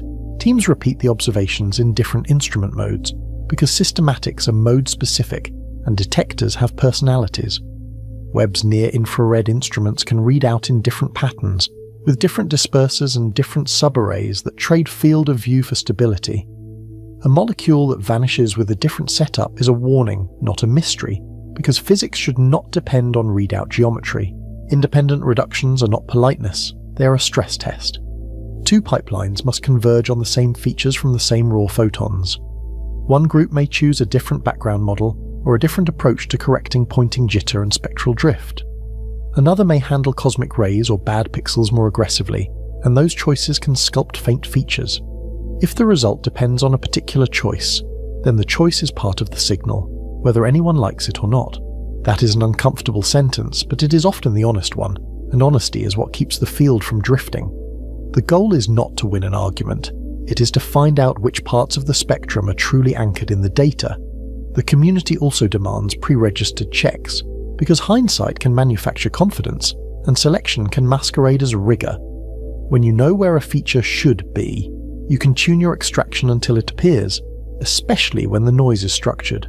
Pre-registration forces you to declare your test before you see the answer, so the analysis cannot quietly chase the desired outcome. Every choice in extraction and detrending must be auditable, from the spectral trace position to the polynomial used for baseline drift. That audit trail is not bureaucracy, and it is not a performance for reviewers. It is how you make a claim portable, so another team can reproduce it without reading your mind. So we need to separate what the data detects from what the story claims it means. That separation begins with repeatability, then widens into new geometries and new kinds of light, each with different vulnerabilities. A spectrum can be real and still be misread, because interpretation is where the traps multiply. Transmission spectroscopy only samples the terminator, a thin ring where day meets night, and where chemistry can be strange. Winds can mix gases along that ring, and clouds can pile up at the boundary between hot and cold, changing the apparent altitude of absorption. The terminator is not the whole planet, and it is not even a typical place. It is a particular slice, observed through a particular lens. Confirmation requires leaving the limb and testing the whole planet, because a global atmosphere must make global sense. If the terminator suggests one composition but the dayside suggests another, the retrieval is incomplete, or the atmosphere is more layered than assumed. Nature can be complex, but it must still be consistent, because energy, chemistry, and circulation have to balance. The next step is emission spectroscopy during secondary eclipse, when the planet slips behind the star and the combined light briefly loses the planet's contribution. The difference isolates dayside thermal emission and composition, like turning off a faint lamp and measuring the change in a bright room.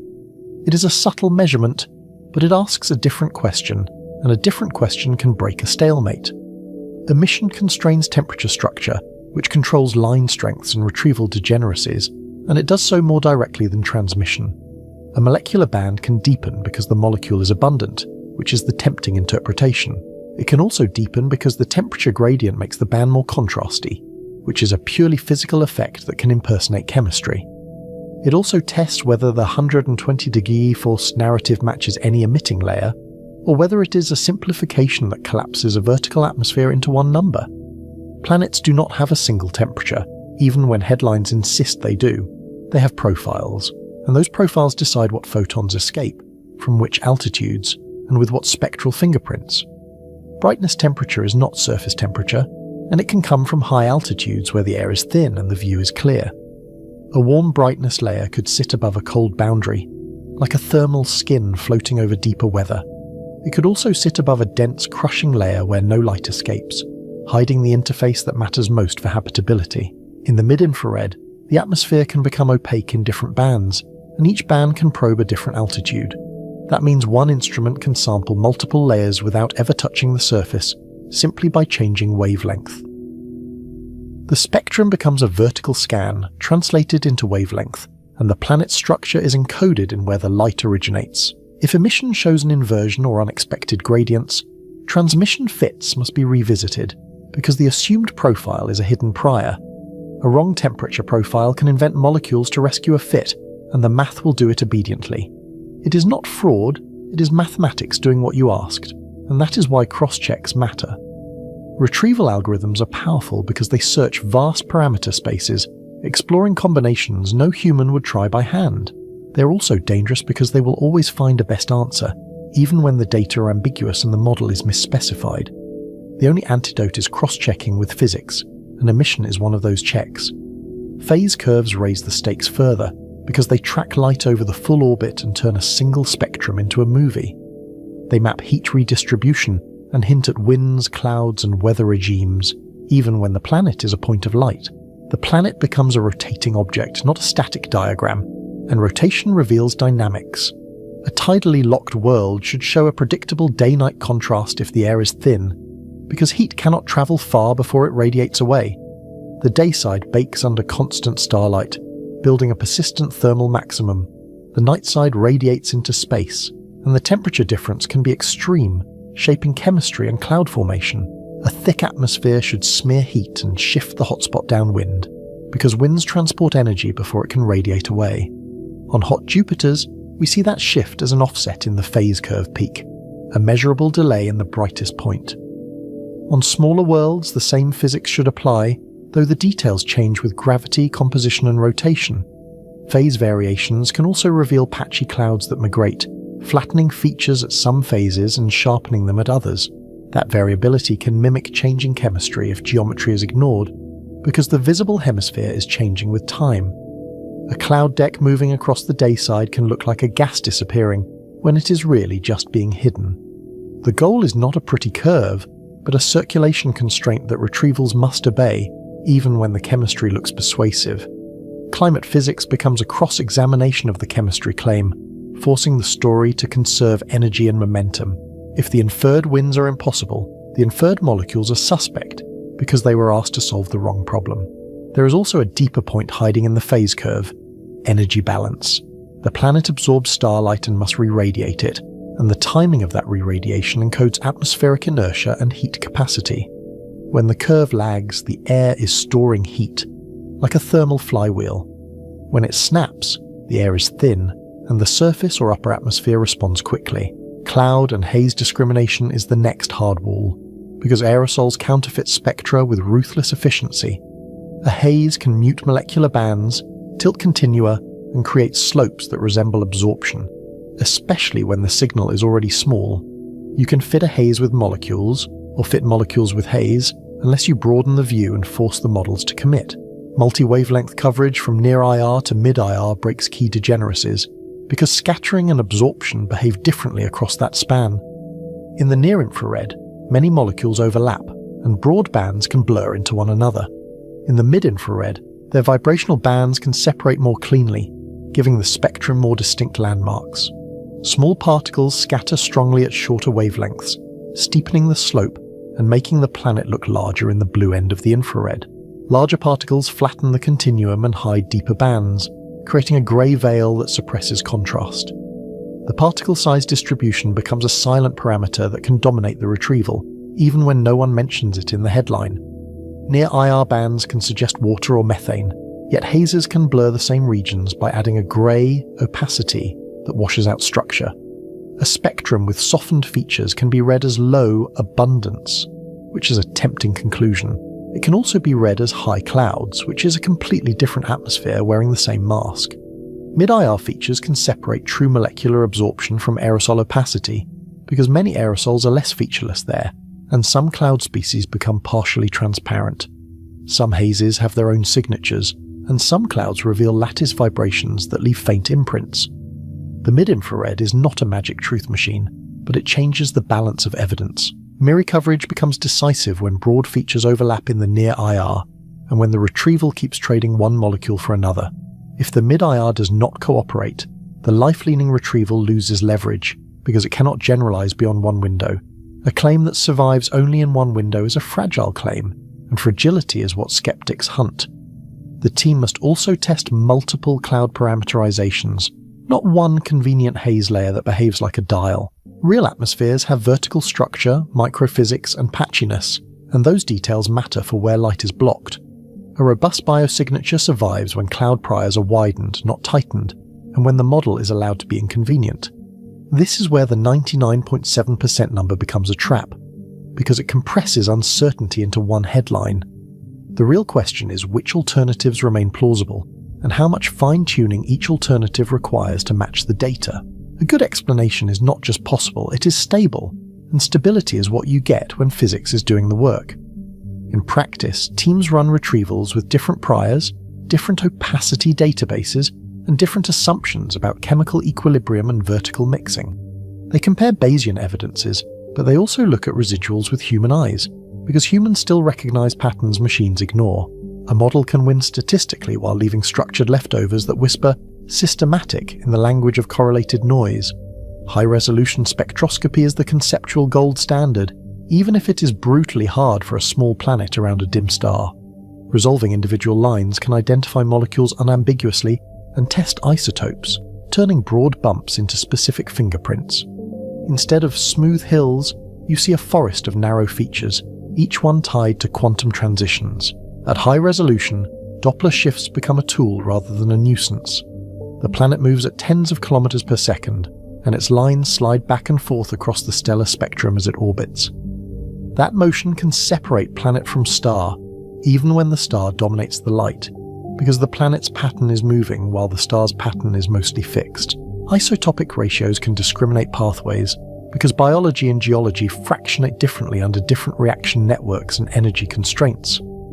On Earth, life prefers lighter isotopes in many contexts, leaving measurable imprints in carbon, sulfur, and nitrogen reservoirs. Those imprints are not universal proof, but they are a powerful constraint, especially when multiple gases tell the same story.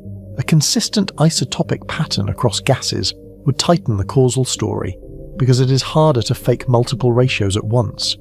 It is one thing to match an abundance within error bars, which models can often do. It is another to match the subtle bookkeeping of isotopes, where each pathway leaves a different mathematical signature. But high resolution demands photons, stability, and a bright enough star, and K218b is not an easy target. For K218b, it may require stacking many events and using the largest ground telescopes, where every transit becomes another brick. That means years, not weeks, and it means living with weather, scheduling, and the slow grind of accumulation. Ground-based ELTs can complement Webb by resolving line forests that Webb blends, especially in windows where Earth's atmosphere allows. Cross-correlation can pull faint molecular patterns out of noisy spectra, using a template as a matched filter that rewards consistent line spacing. It is a technique built for signals that hide in plain sight, and it turns motion into separation. The synergy is strategic, not redundant, because Webb provides stable broadband baselines and exquisite calibration over long continuous observations. ELTs provide sharp line identification and Doppler separation from the star, which is a different kind of leverage. Together they can test whether the same molecule appears in two fundamentally different measurement regimes, which is exactly what robustness looks like. Temporal biosignatures are the thriller element, because time can reveal an engine rather than a snapshot. If gases swing together in correlated ways, metabolism becomes harder to dismiss, because correlation implies coupling. A living system is not just chemistry, it is chemistry with feedback, sources and sinks locked in a dynamic tug-of-war. Seasonal cycles would be powerful, but they must be physically plausible for the orbit and the planet's rotation state, not merely suggestive. A tidally locked planet may show weather cycles, not Earth-like seasons, because its illumination pattern is fixed. Its seasons could be driven by stellar variability or atmospheric dynamics, and those drivers must be modelled, not assumed. The key is correlation and phase, not mere variability, because many non-living processes fluctuate on their own. Biology should couple sources and sinks in patterns that geology struggles to synchronize, especially when reaction lifetimes are short. The atmosphere becomes a ledger, and the question is who is doing the accounting? Rocks, sunlight, or something that eats and breathes? For example, methane rising with an oxidant proxy would be suspicious if lifetimes are short, because the gases should destroy each other quickly. The implied replenishment rate becomes a quantitative demand, not a poetic hint. You can ask, in numbers, how many molecules per second must be produced, and whether any known abiotic mechanism can pay that bill. Those numbers matter because they connect spectra to fluxes, and fluxes connect to plausible engines, which is where speculation meets constraints. A planet can hold a lot of gas, but it cannot produce it arbitrarily fast without leaving other signatures. If the required flux exceeds volcanic or hydrothermal budgets, the story tightens, and the remaining explanations become fewer. Yet volcanism can also pulse, and photochemistry can also oscillate under flare-driven UV, especially around active M dwarfs. Temporal claims must be matched against stellar monitoring and flare histories, including ultraviolet proxies and chromospheric activity. Otherwise, you could be watching the star's mood, not the planet's metabolism, and mistaking variability for vitality. Stellar contamination remains a constant adversary, because the star is part of the measurement and not a passive backlight. Spots and faculae change the apparent transit depth with wavelength, which can imprint false slopes and pseudobands. That produces features that can look planetary even when the planet is innocent. Out-of-transit spectra and long baseline photometry are required to model the stellar surface, including how its heterogeneity evolves over rotations and longer magnetic cycles. Without that context, retrievals can fit the star with fake molecules, because the math is eager to explain structure. The planet becomes a canvas for stellar freckles, and the interpretation becomes a portrait of the wrong object. There is also the subtlety of flare aftereffects, where ultraviolet bursts alter the star's chromosphere and change line cores and continuum levels. Even if the flare is not seen in the transit, its aftermath can persist, shifting the baseline for minutes or hours. A careful team watches the star before, during, and after, because timing is part of the evidence. The instrument itself must be interrogated, because drift can masquerade as a slope, and because detectors remember what they saw. Teams check detector ramps, pointing jitter, background subtraction, and wavelength calibration, and they do it with a suspicious eye. They look for correlations with spacecraft temperature and pointing, because hardware has rhythms that can mimic astrophysics. They inject synthetic signals into raw data to test recovery and bias, because a pipeline should be able to find what you hide in it. A pipeline that cannot recover known truths cannot be trusted with unknown ones, no matter how elegant the plots look. Injection tests turn faith into measurement, and they expose where the analysis is brittle. Sometimes the most revealing plot is not the spectrum but the residuals against time, where systematics leave their footprints. If the residuals show a repeating pattern, you suspect hidden structure that the model did not capture. If they show white noise, you breathe easier, though you still do not celebrate because white noise can be a temporary illusion. Contextual constraints decide whether the life hypothesis is even coherent, because chemistry depends on the kind of planet you are describing. Mass must be measured to infer density, gravity, and likely composition, which in turn shapes scale, height, and observable features. Without mass, radius is a silhouette without weight, and a silhouette can mislead. Radial velocity can weigh the planet by the star's wobble, but M-dwarfs are noisy in ways that imitate planets. Stellar activity can mimic RV signals and inflate false precision, especially when spots distort spectral lines. A rotating spotted star can create a fake periodicity that looks planetary, and the deception can be remarkably convincing. Teams use activity indicators, like H-alpha or calcium lines, to separate stellar jitter from orbital motion, and they compare signals across wavelengths. They also observe in the infrared, where spots have less contrast and the activity imprint can weaken. Even then, the line between signal and star is thin, and the uncertainty must be carried honestly. Transit timing variations can provide mass if other planets tug the orbit, and those tugs show up as early or late transits. TTVs are indirect, but they can break the mini-Neptune versus rocky ambiguity by revealing gravitational interactions. They also hint at the architecture of the system, which matters for formation history and volatile delivery. Density is the fork in the road for interpretation, because it decides whether the planet is puffy or compact. A low density implies a thick H2 envelope that weakens surface life claims and complicates chemistry, because hydrogen changes reaction pathways. Hydrogen changes everything, from scale height to photochemistry, and it can keep reduced gases around longer. A higher density supports a rocky or water-rich world with a more accessible interface, though accessible is still a hypothesis and not a guarantee. Even then, high-pressure ice could isolate the ocean from the crust, sealing off geochemical cycling. The ocean could exist and still be chemically cut off, which would change what life could do.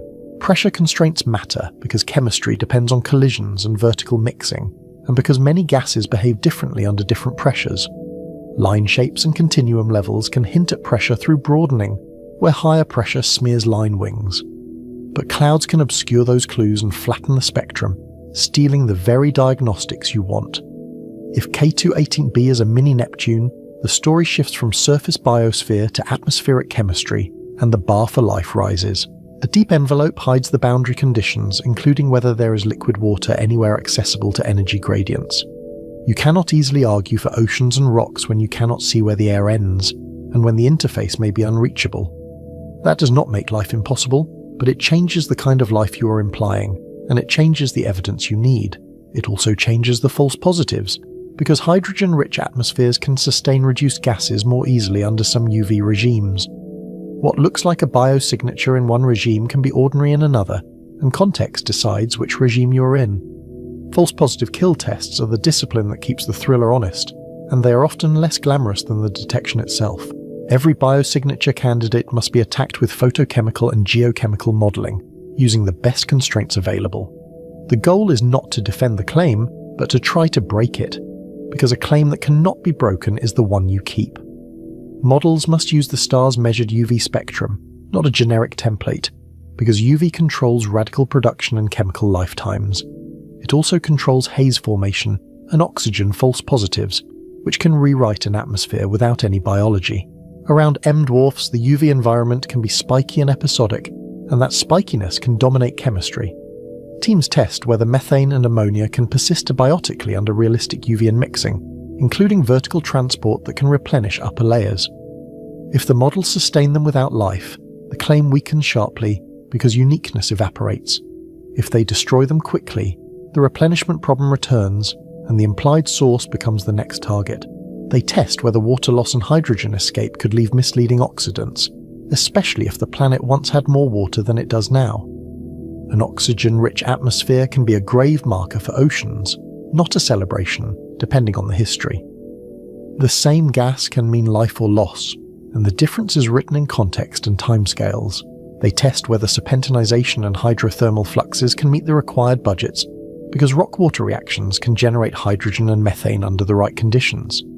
If geology can pay the bill, biology loses its uniqueness, and the interpretation must become more cautious. The question becomes one of rates and persistence, not mere possibility. They test whether episodic volcanism can reproduce both abundance and variability, because outgassing can be bursty and uneven. A single eruption can dominate a few transits and fake a long-term pattern, especially with sparse sampling. In sparse data, a short event can masquerade as a climate, and the only cure is more time. They also test whether aerosols created by photochemistry could mimic the same spectral features attributed to gases, because haze chemistry can be a master of disguise. A haze can be a product of methane chemistry, and it can also hide methane's bands, creating a self-masking system. The atmosphere can both reveal and conceal its own ingredients, depending on particle formation and transport. So the question becomes a structured elimination problem, not a single dramatic detection. Each surviving alternative narrows the space where life can hide, and it also narrows the space where mistakes can hide. The process is slow, but it is the only process that earns belief, because belief is what remains after the easy explanations are gone. Institutional reality shapes the pace, because telescope time is scarce, and reputations are fragile, and both are rationed. Competing teams will race to confirm, refute, or reinterpret, often using the same public data with different methods. That competition can be tense, but it is also productive, because disagreement forces clarity. Peer review becomes a second instrument, designed to find weak links in the inference chain and to demand missing tests. Reviewers will ask for raw data access, robustness checks and open code, and they will ask for alternative models to be tried. They will ask why one baseline was chosen instead of another, and whether the choice was justified before the result was known. Skepticism is not hostility, it is the field's immune system, and it has a long memory. Extraordinary claims are treated as likely wrong until they become hard to kill, which is why the burden is asymmetric. That standard is not cruelty, it is how science avoids being fooled by its own hopes, especially when the prize is existential. The human side of certainty is where the risk peaks, because a single number like 99.7 becomes a headline, then a promise, then a trap. The public hears almost certain, which sounds like a finish line. Scientists hear under assumptions, which sounds like a beginning, and between those meanings, misunderstandings thrive. Scientists must communicate what the number actually means, including priors and model dependence, without drowning people in jargon. They must separate detection significance from biological attribution, even when the audience wants one word. A spectrum can be statistically strong and biologically ambiguous, and that ambiguity is not a failure, it is the honest state of the evidence. Ethics matter because public trust is a finite resource, and it is easier to spend than to earn back. Overclaims can poison future discoveries, even when later evidence is real, because the audience learns to brace for disappointment. A disappointed audience becomes a suspicious audience, and suspicion makes careful science harder to hear. The community remembers past overreach, from canals on Mars to vegetation analogies in ambiguous spectra, and those stories still shape caution today. The lesson is that interpretation must lag behind measurement, not outrun it, even when the narrative is irresistible. In astronomy, the distance between signal and story can be light years wide, and it is crossed one test at a time. If the life hypothesis collapses, it will likely collapse on one of three fronts, and each front has its own signature. The signal fails replication, the star explains it, or the planet is a mini Neptune with an envelope that rewrites the chemistry. None of those outcomes are trivial, because each teaches a different lesson about how we should measure and infer. If it survives, it will do so by converging lines of evidence that agree across methods and across teams, even when they disagree about everything else. Transmission, emission, phase curves, and context will tell one consistent story, with no hidden contradictions. The same molecules will appear where physics says they should, and they will persist when the analysis choices change. At that point, the claim shifts from intriguing to unavoidable, even if it remains incomplete and even if the word life stays carefully qualified. We would not know the organism, and we would not know the ecology, and we would not know the history. But we would know the planet is chemically active in a way that demands explanation, and that demand would not go away. Future missions extend the interrogation rather than ending it, because confirmation is rarely a finish line. New space observatories can add broader mid-IR coverage and higher stability over longer baselines, which is what slow signals require. They can watch longer, and they can watch quieter, and they can catch the planet in different stellar states. Direct imaging concepts remain distant for K2-18b, but they shape the long game and the way engineers think about contrast and starlight suppression. One day, separating planet light from starlight could test surfaces and clouds directly, turning inference into something closer to seeing. That is the dream behind today's careful spectroscopy, and it is why the field invests in patience. For now, Webb remains the anchor, and everything else is leverage. Ground telescopes, modelling, stellar monitoring, and the discipline of repetition. The roadmap is patience, redundancy, and a willingness to be disappointed by the truth, because truth does not care what we want. In science, disappointment is often the price of accuracy, and accuracy is what lasts. We step back from the lab and the telescope because the climax is not a single plot twist or a single plot point on a graph. It is the moment we decide what counts as knowing and what level of uncertainty we can live with. It is the moment we admit how hard it is to be sure, even when the data are beautiful. If the evidence holds, K2-18b becomes more than a spectrum and a shadow, more than a transit depth and a retrieval plot. It becomes a second origin story and a new baseline for cosmic loneliness, because it would imply that life is not unique to one world. It would suggest that biology is not a miracle, but a tendency, emerging when conditions allow and chemistry has time. If the evidence fails, the failure still teaches us how planets counterfeit life, and it teaches us where our methods are brittle. The universe would be telling us that chemistry can wear convincing masks, and that our instruments can be seduced by them. That lesson would make the next claim harder but also cleaner, because we would know what to fear. Either way, the mystery deepens, because our methods become part of the story, and our caution becomes part of the discovery. The closer we get to proving life, the more rigour we must bring. More replication, more cross-checks, more humility, and more time. The drama is not in the announcement, and it is not in the number. The drama is in the discipline. The final chapter asks what we do with that rigour and that possibility, once the data stop being just data. A single world can redraw the map, but only if we earn the right to believe it, and that right is earned through tests that could have failed. Until then, the number stays conditional, and the question stays alive.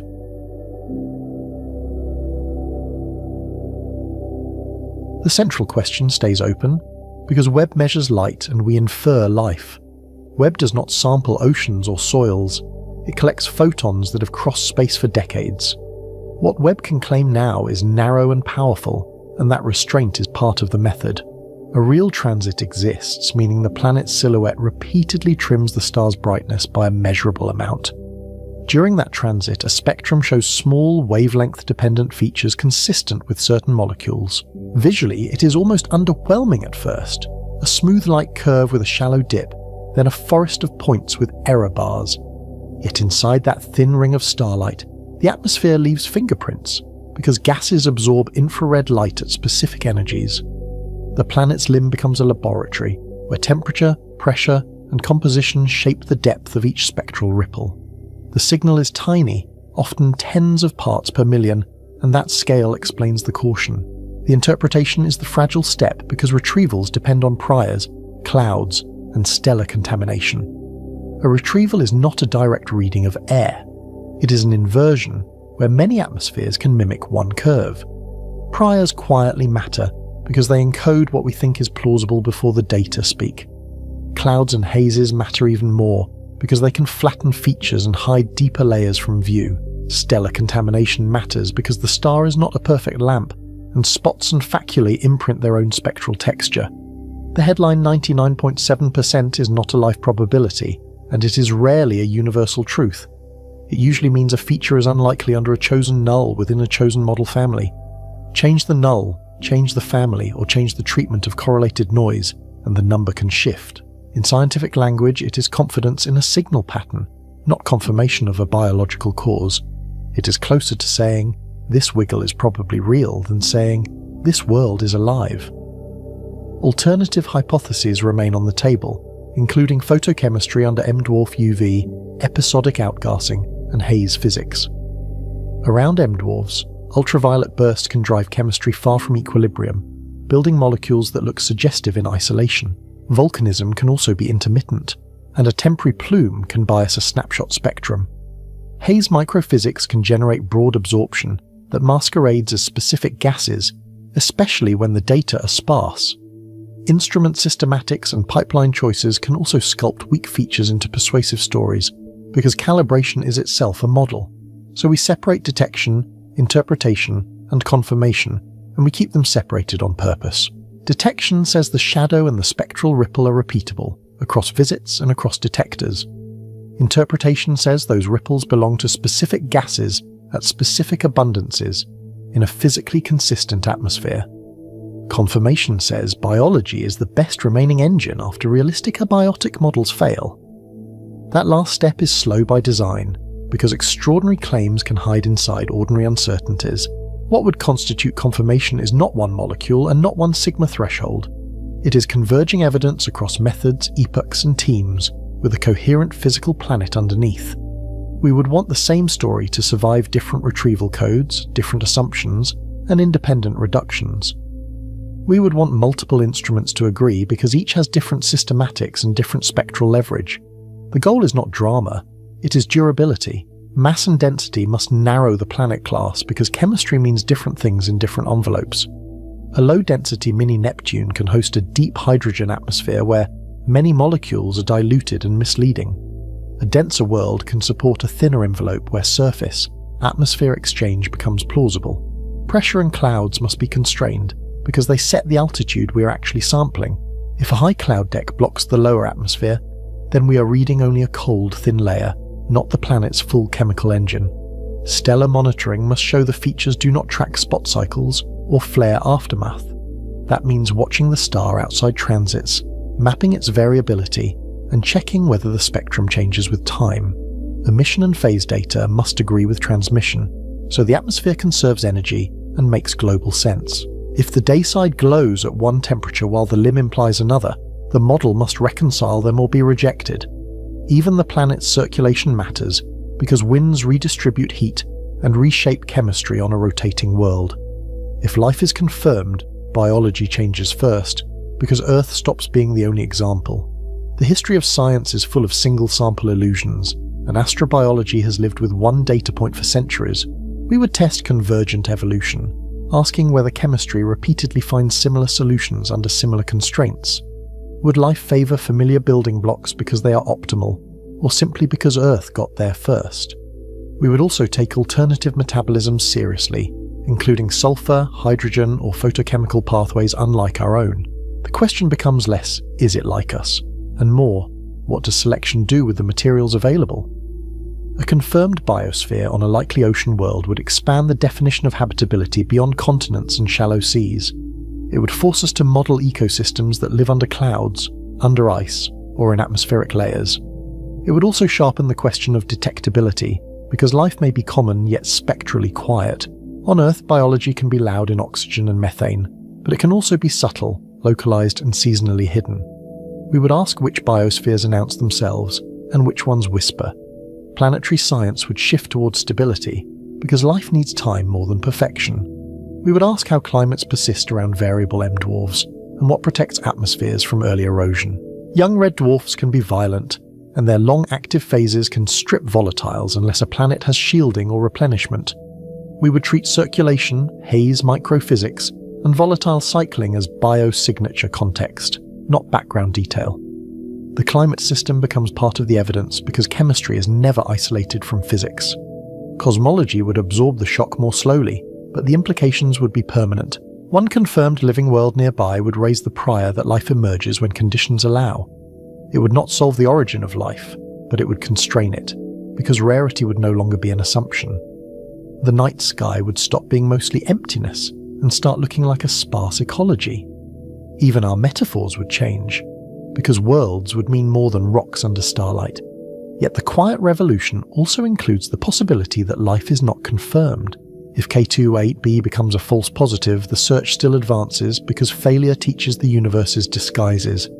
Each mistaken biosignature improves photochemical models, cloud parameterizations, and stellar contamination corrections. It teaches us which combinations of temperature, UV, and mixing produce deceptive spectra. It also teaches humility, which is not a mood, but a tool. False positives also harden our standards, so the next claim is cleaner and harder to kill. They guide instrument design because they reveal which wavelengths and resolutions break degeneracies.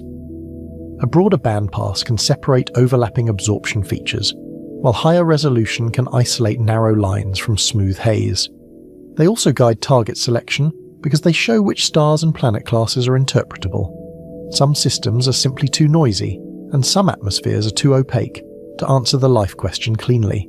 This is the philosophical shift that survives either outcome. Earth becomes one example rather than the template, and our categories become provisional. The universe becomes a generator of niches, where habitability is a spectrum and life is a possible phase. For centuries we argued from absence because we had no other air to read. Now we are learning to argue from spectra, and spectra demand discipline. Practically, K218b becomes a signpost for the next generation of telescopes. It tells us where to spend time, which atmospheres are legible, and which confounders dominate. It pushes us toward comparative planetology, because populations reduce the tyranny of one spectrum. A single world can mislead, but 100 worlds reveal patterns, and patterns are where science becomes confident. We return to the journey that began as a faint dip in starlight in Leo. That dip became geometry, then a spectrum, then a chemical narrative written in infrared. In the mind's eye, the constellation is still, but the data are alive, lines rising and falling as if the planet is breathing. Now it becomes a discipline, where wonder is permitted but proof is earned. In the end, Webb is still staring into Leo, listening to alien air through a thin ring of light. Whether that air is alive or only looks alive, we have learned to read the universe differently. The faint dip is no longer a curiosity, and it is no longer just a planet count. It is the beginning of a new era of exploration, where the smallest shadows can carry the largest meanings. We began with a tiny repeatable dip in starlight from Leo, a shadow that turned into mathematics, then into a world.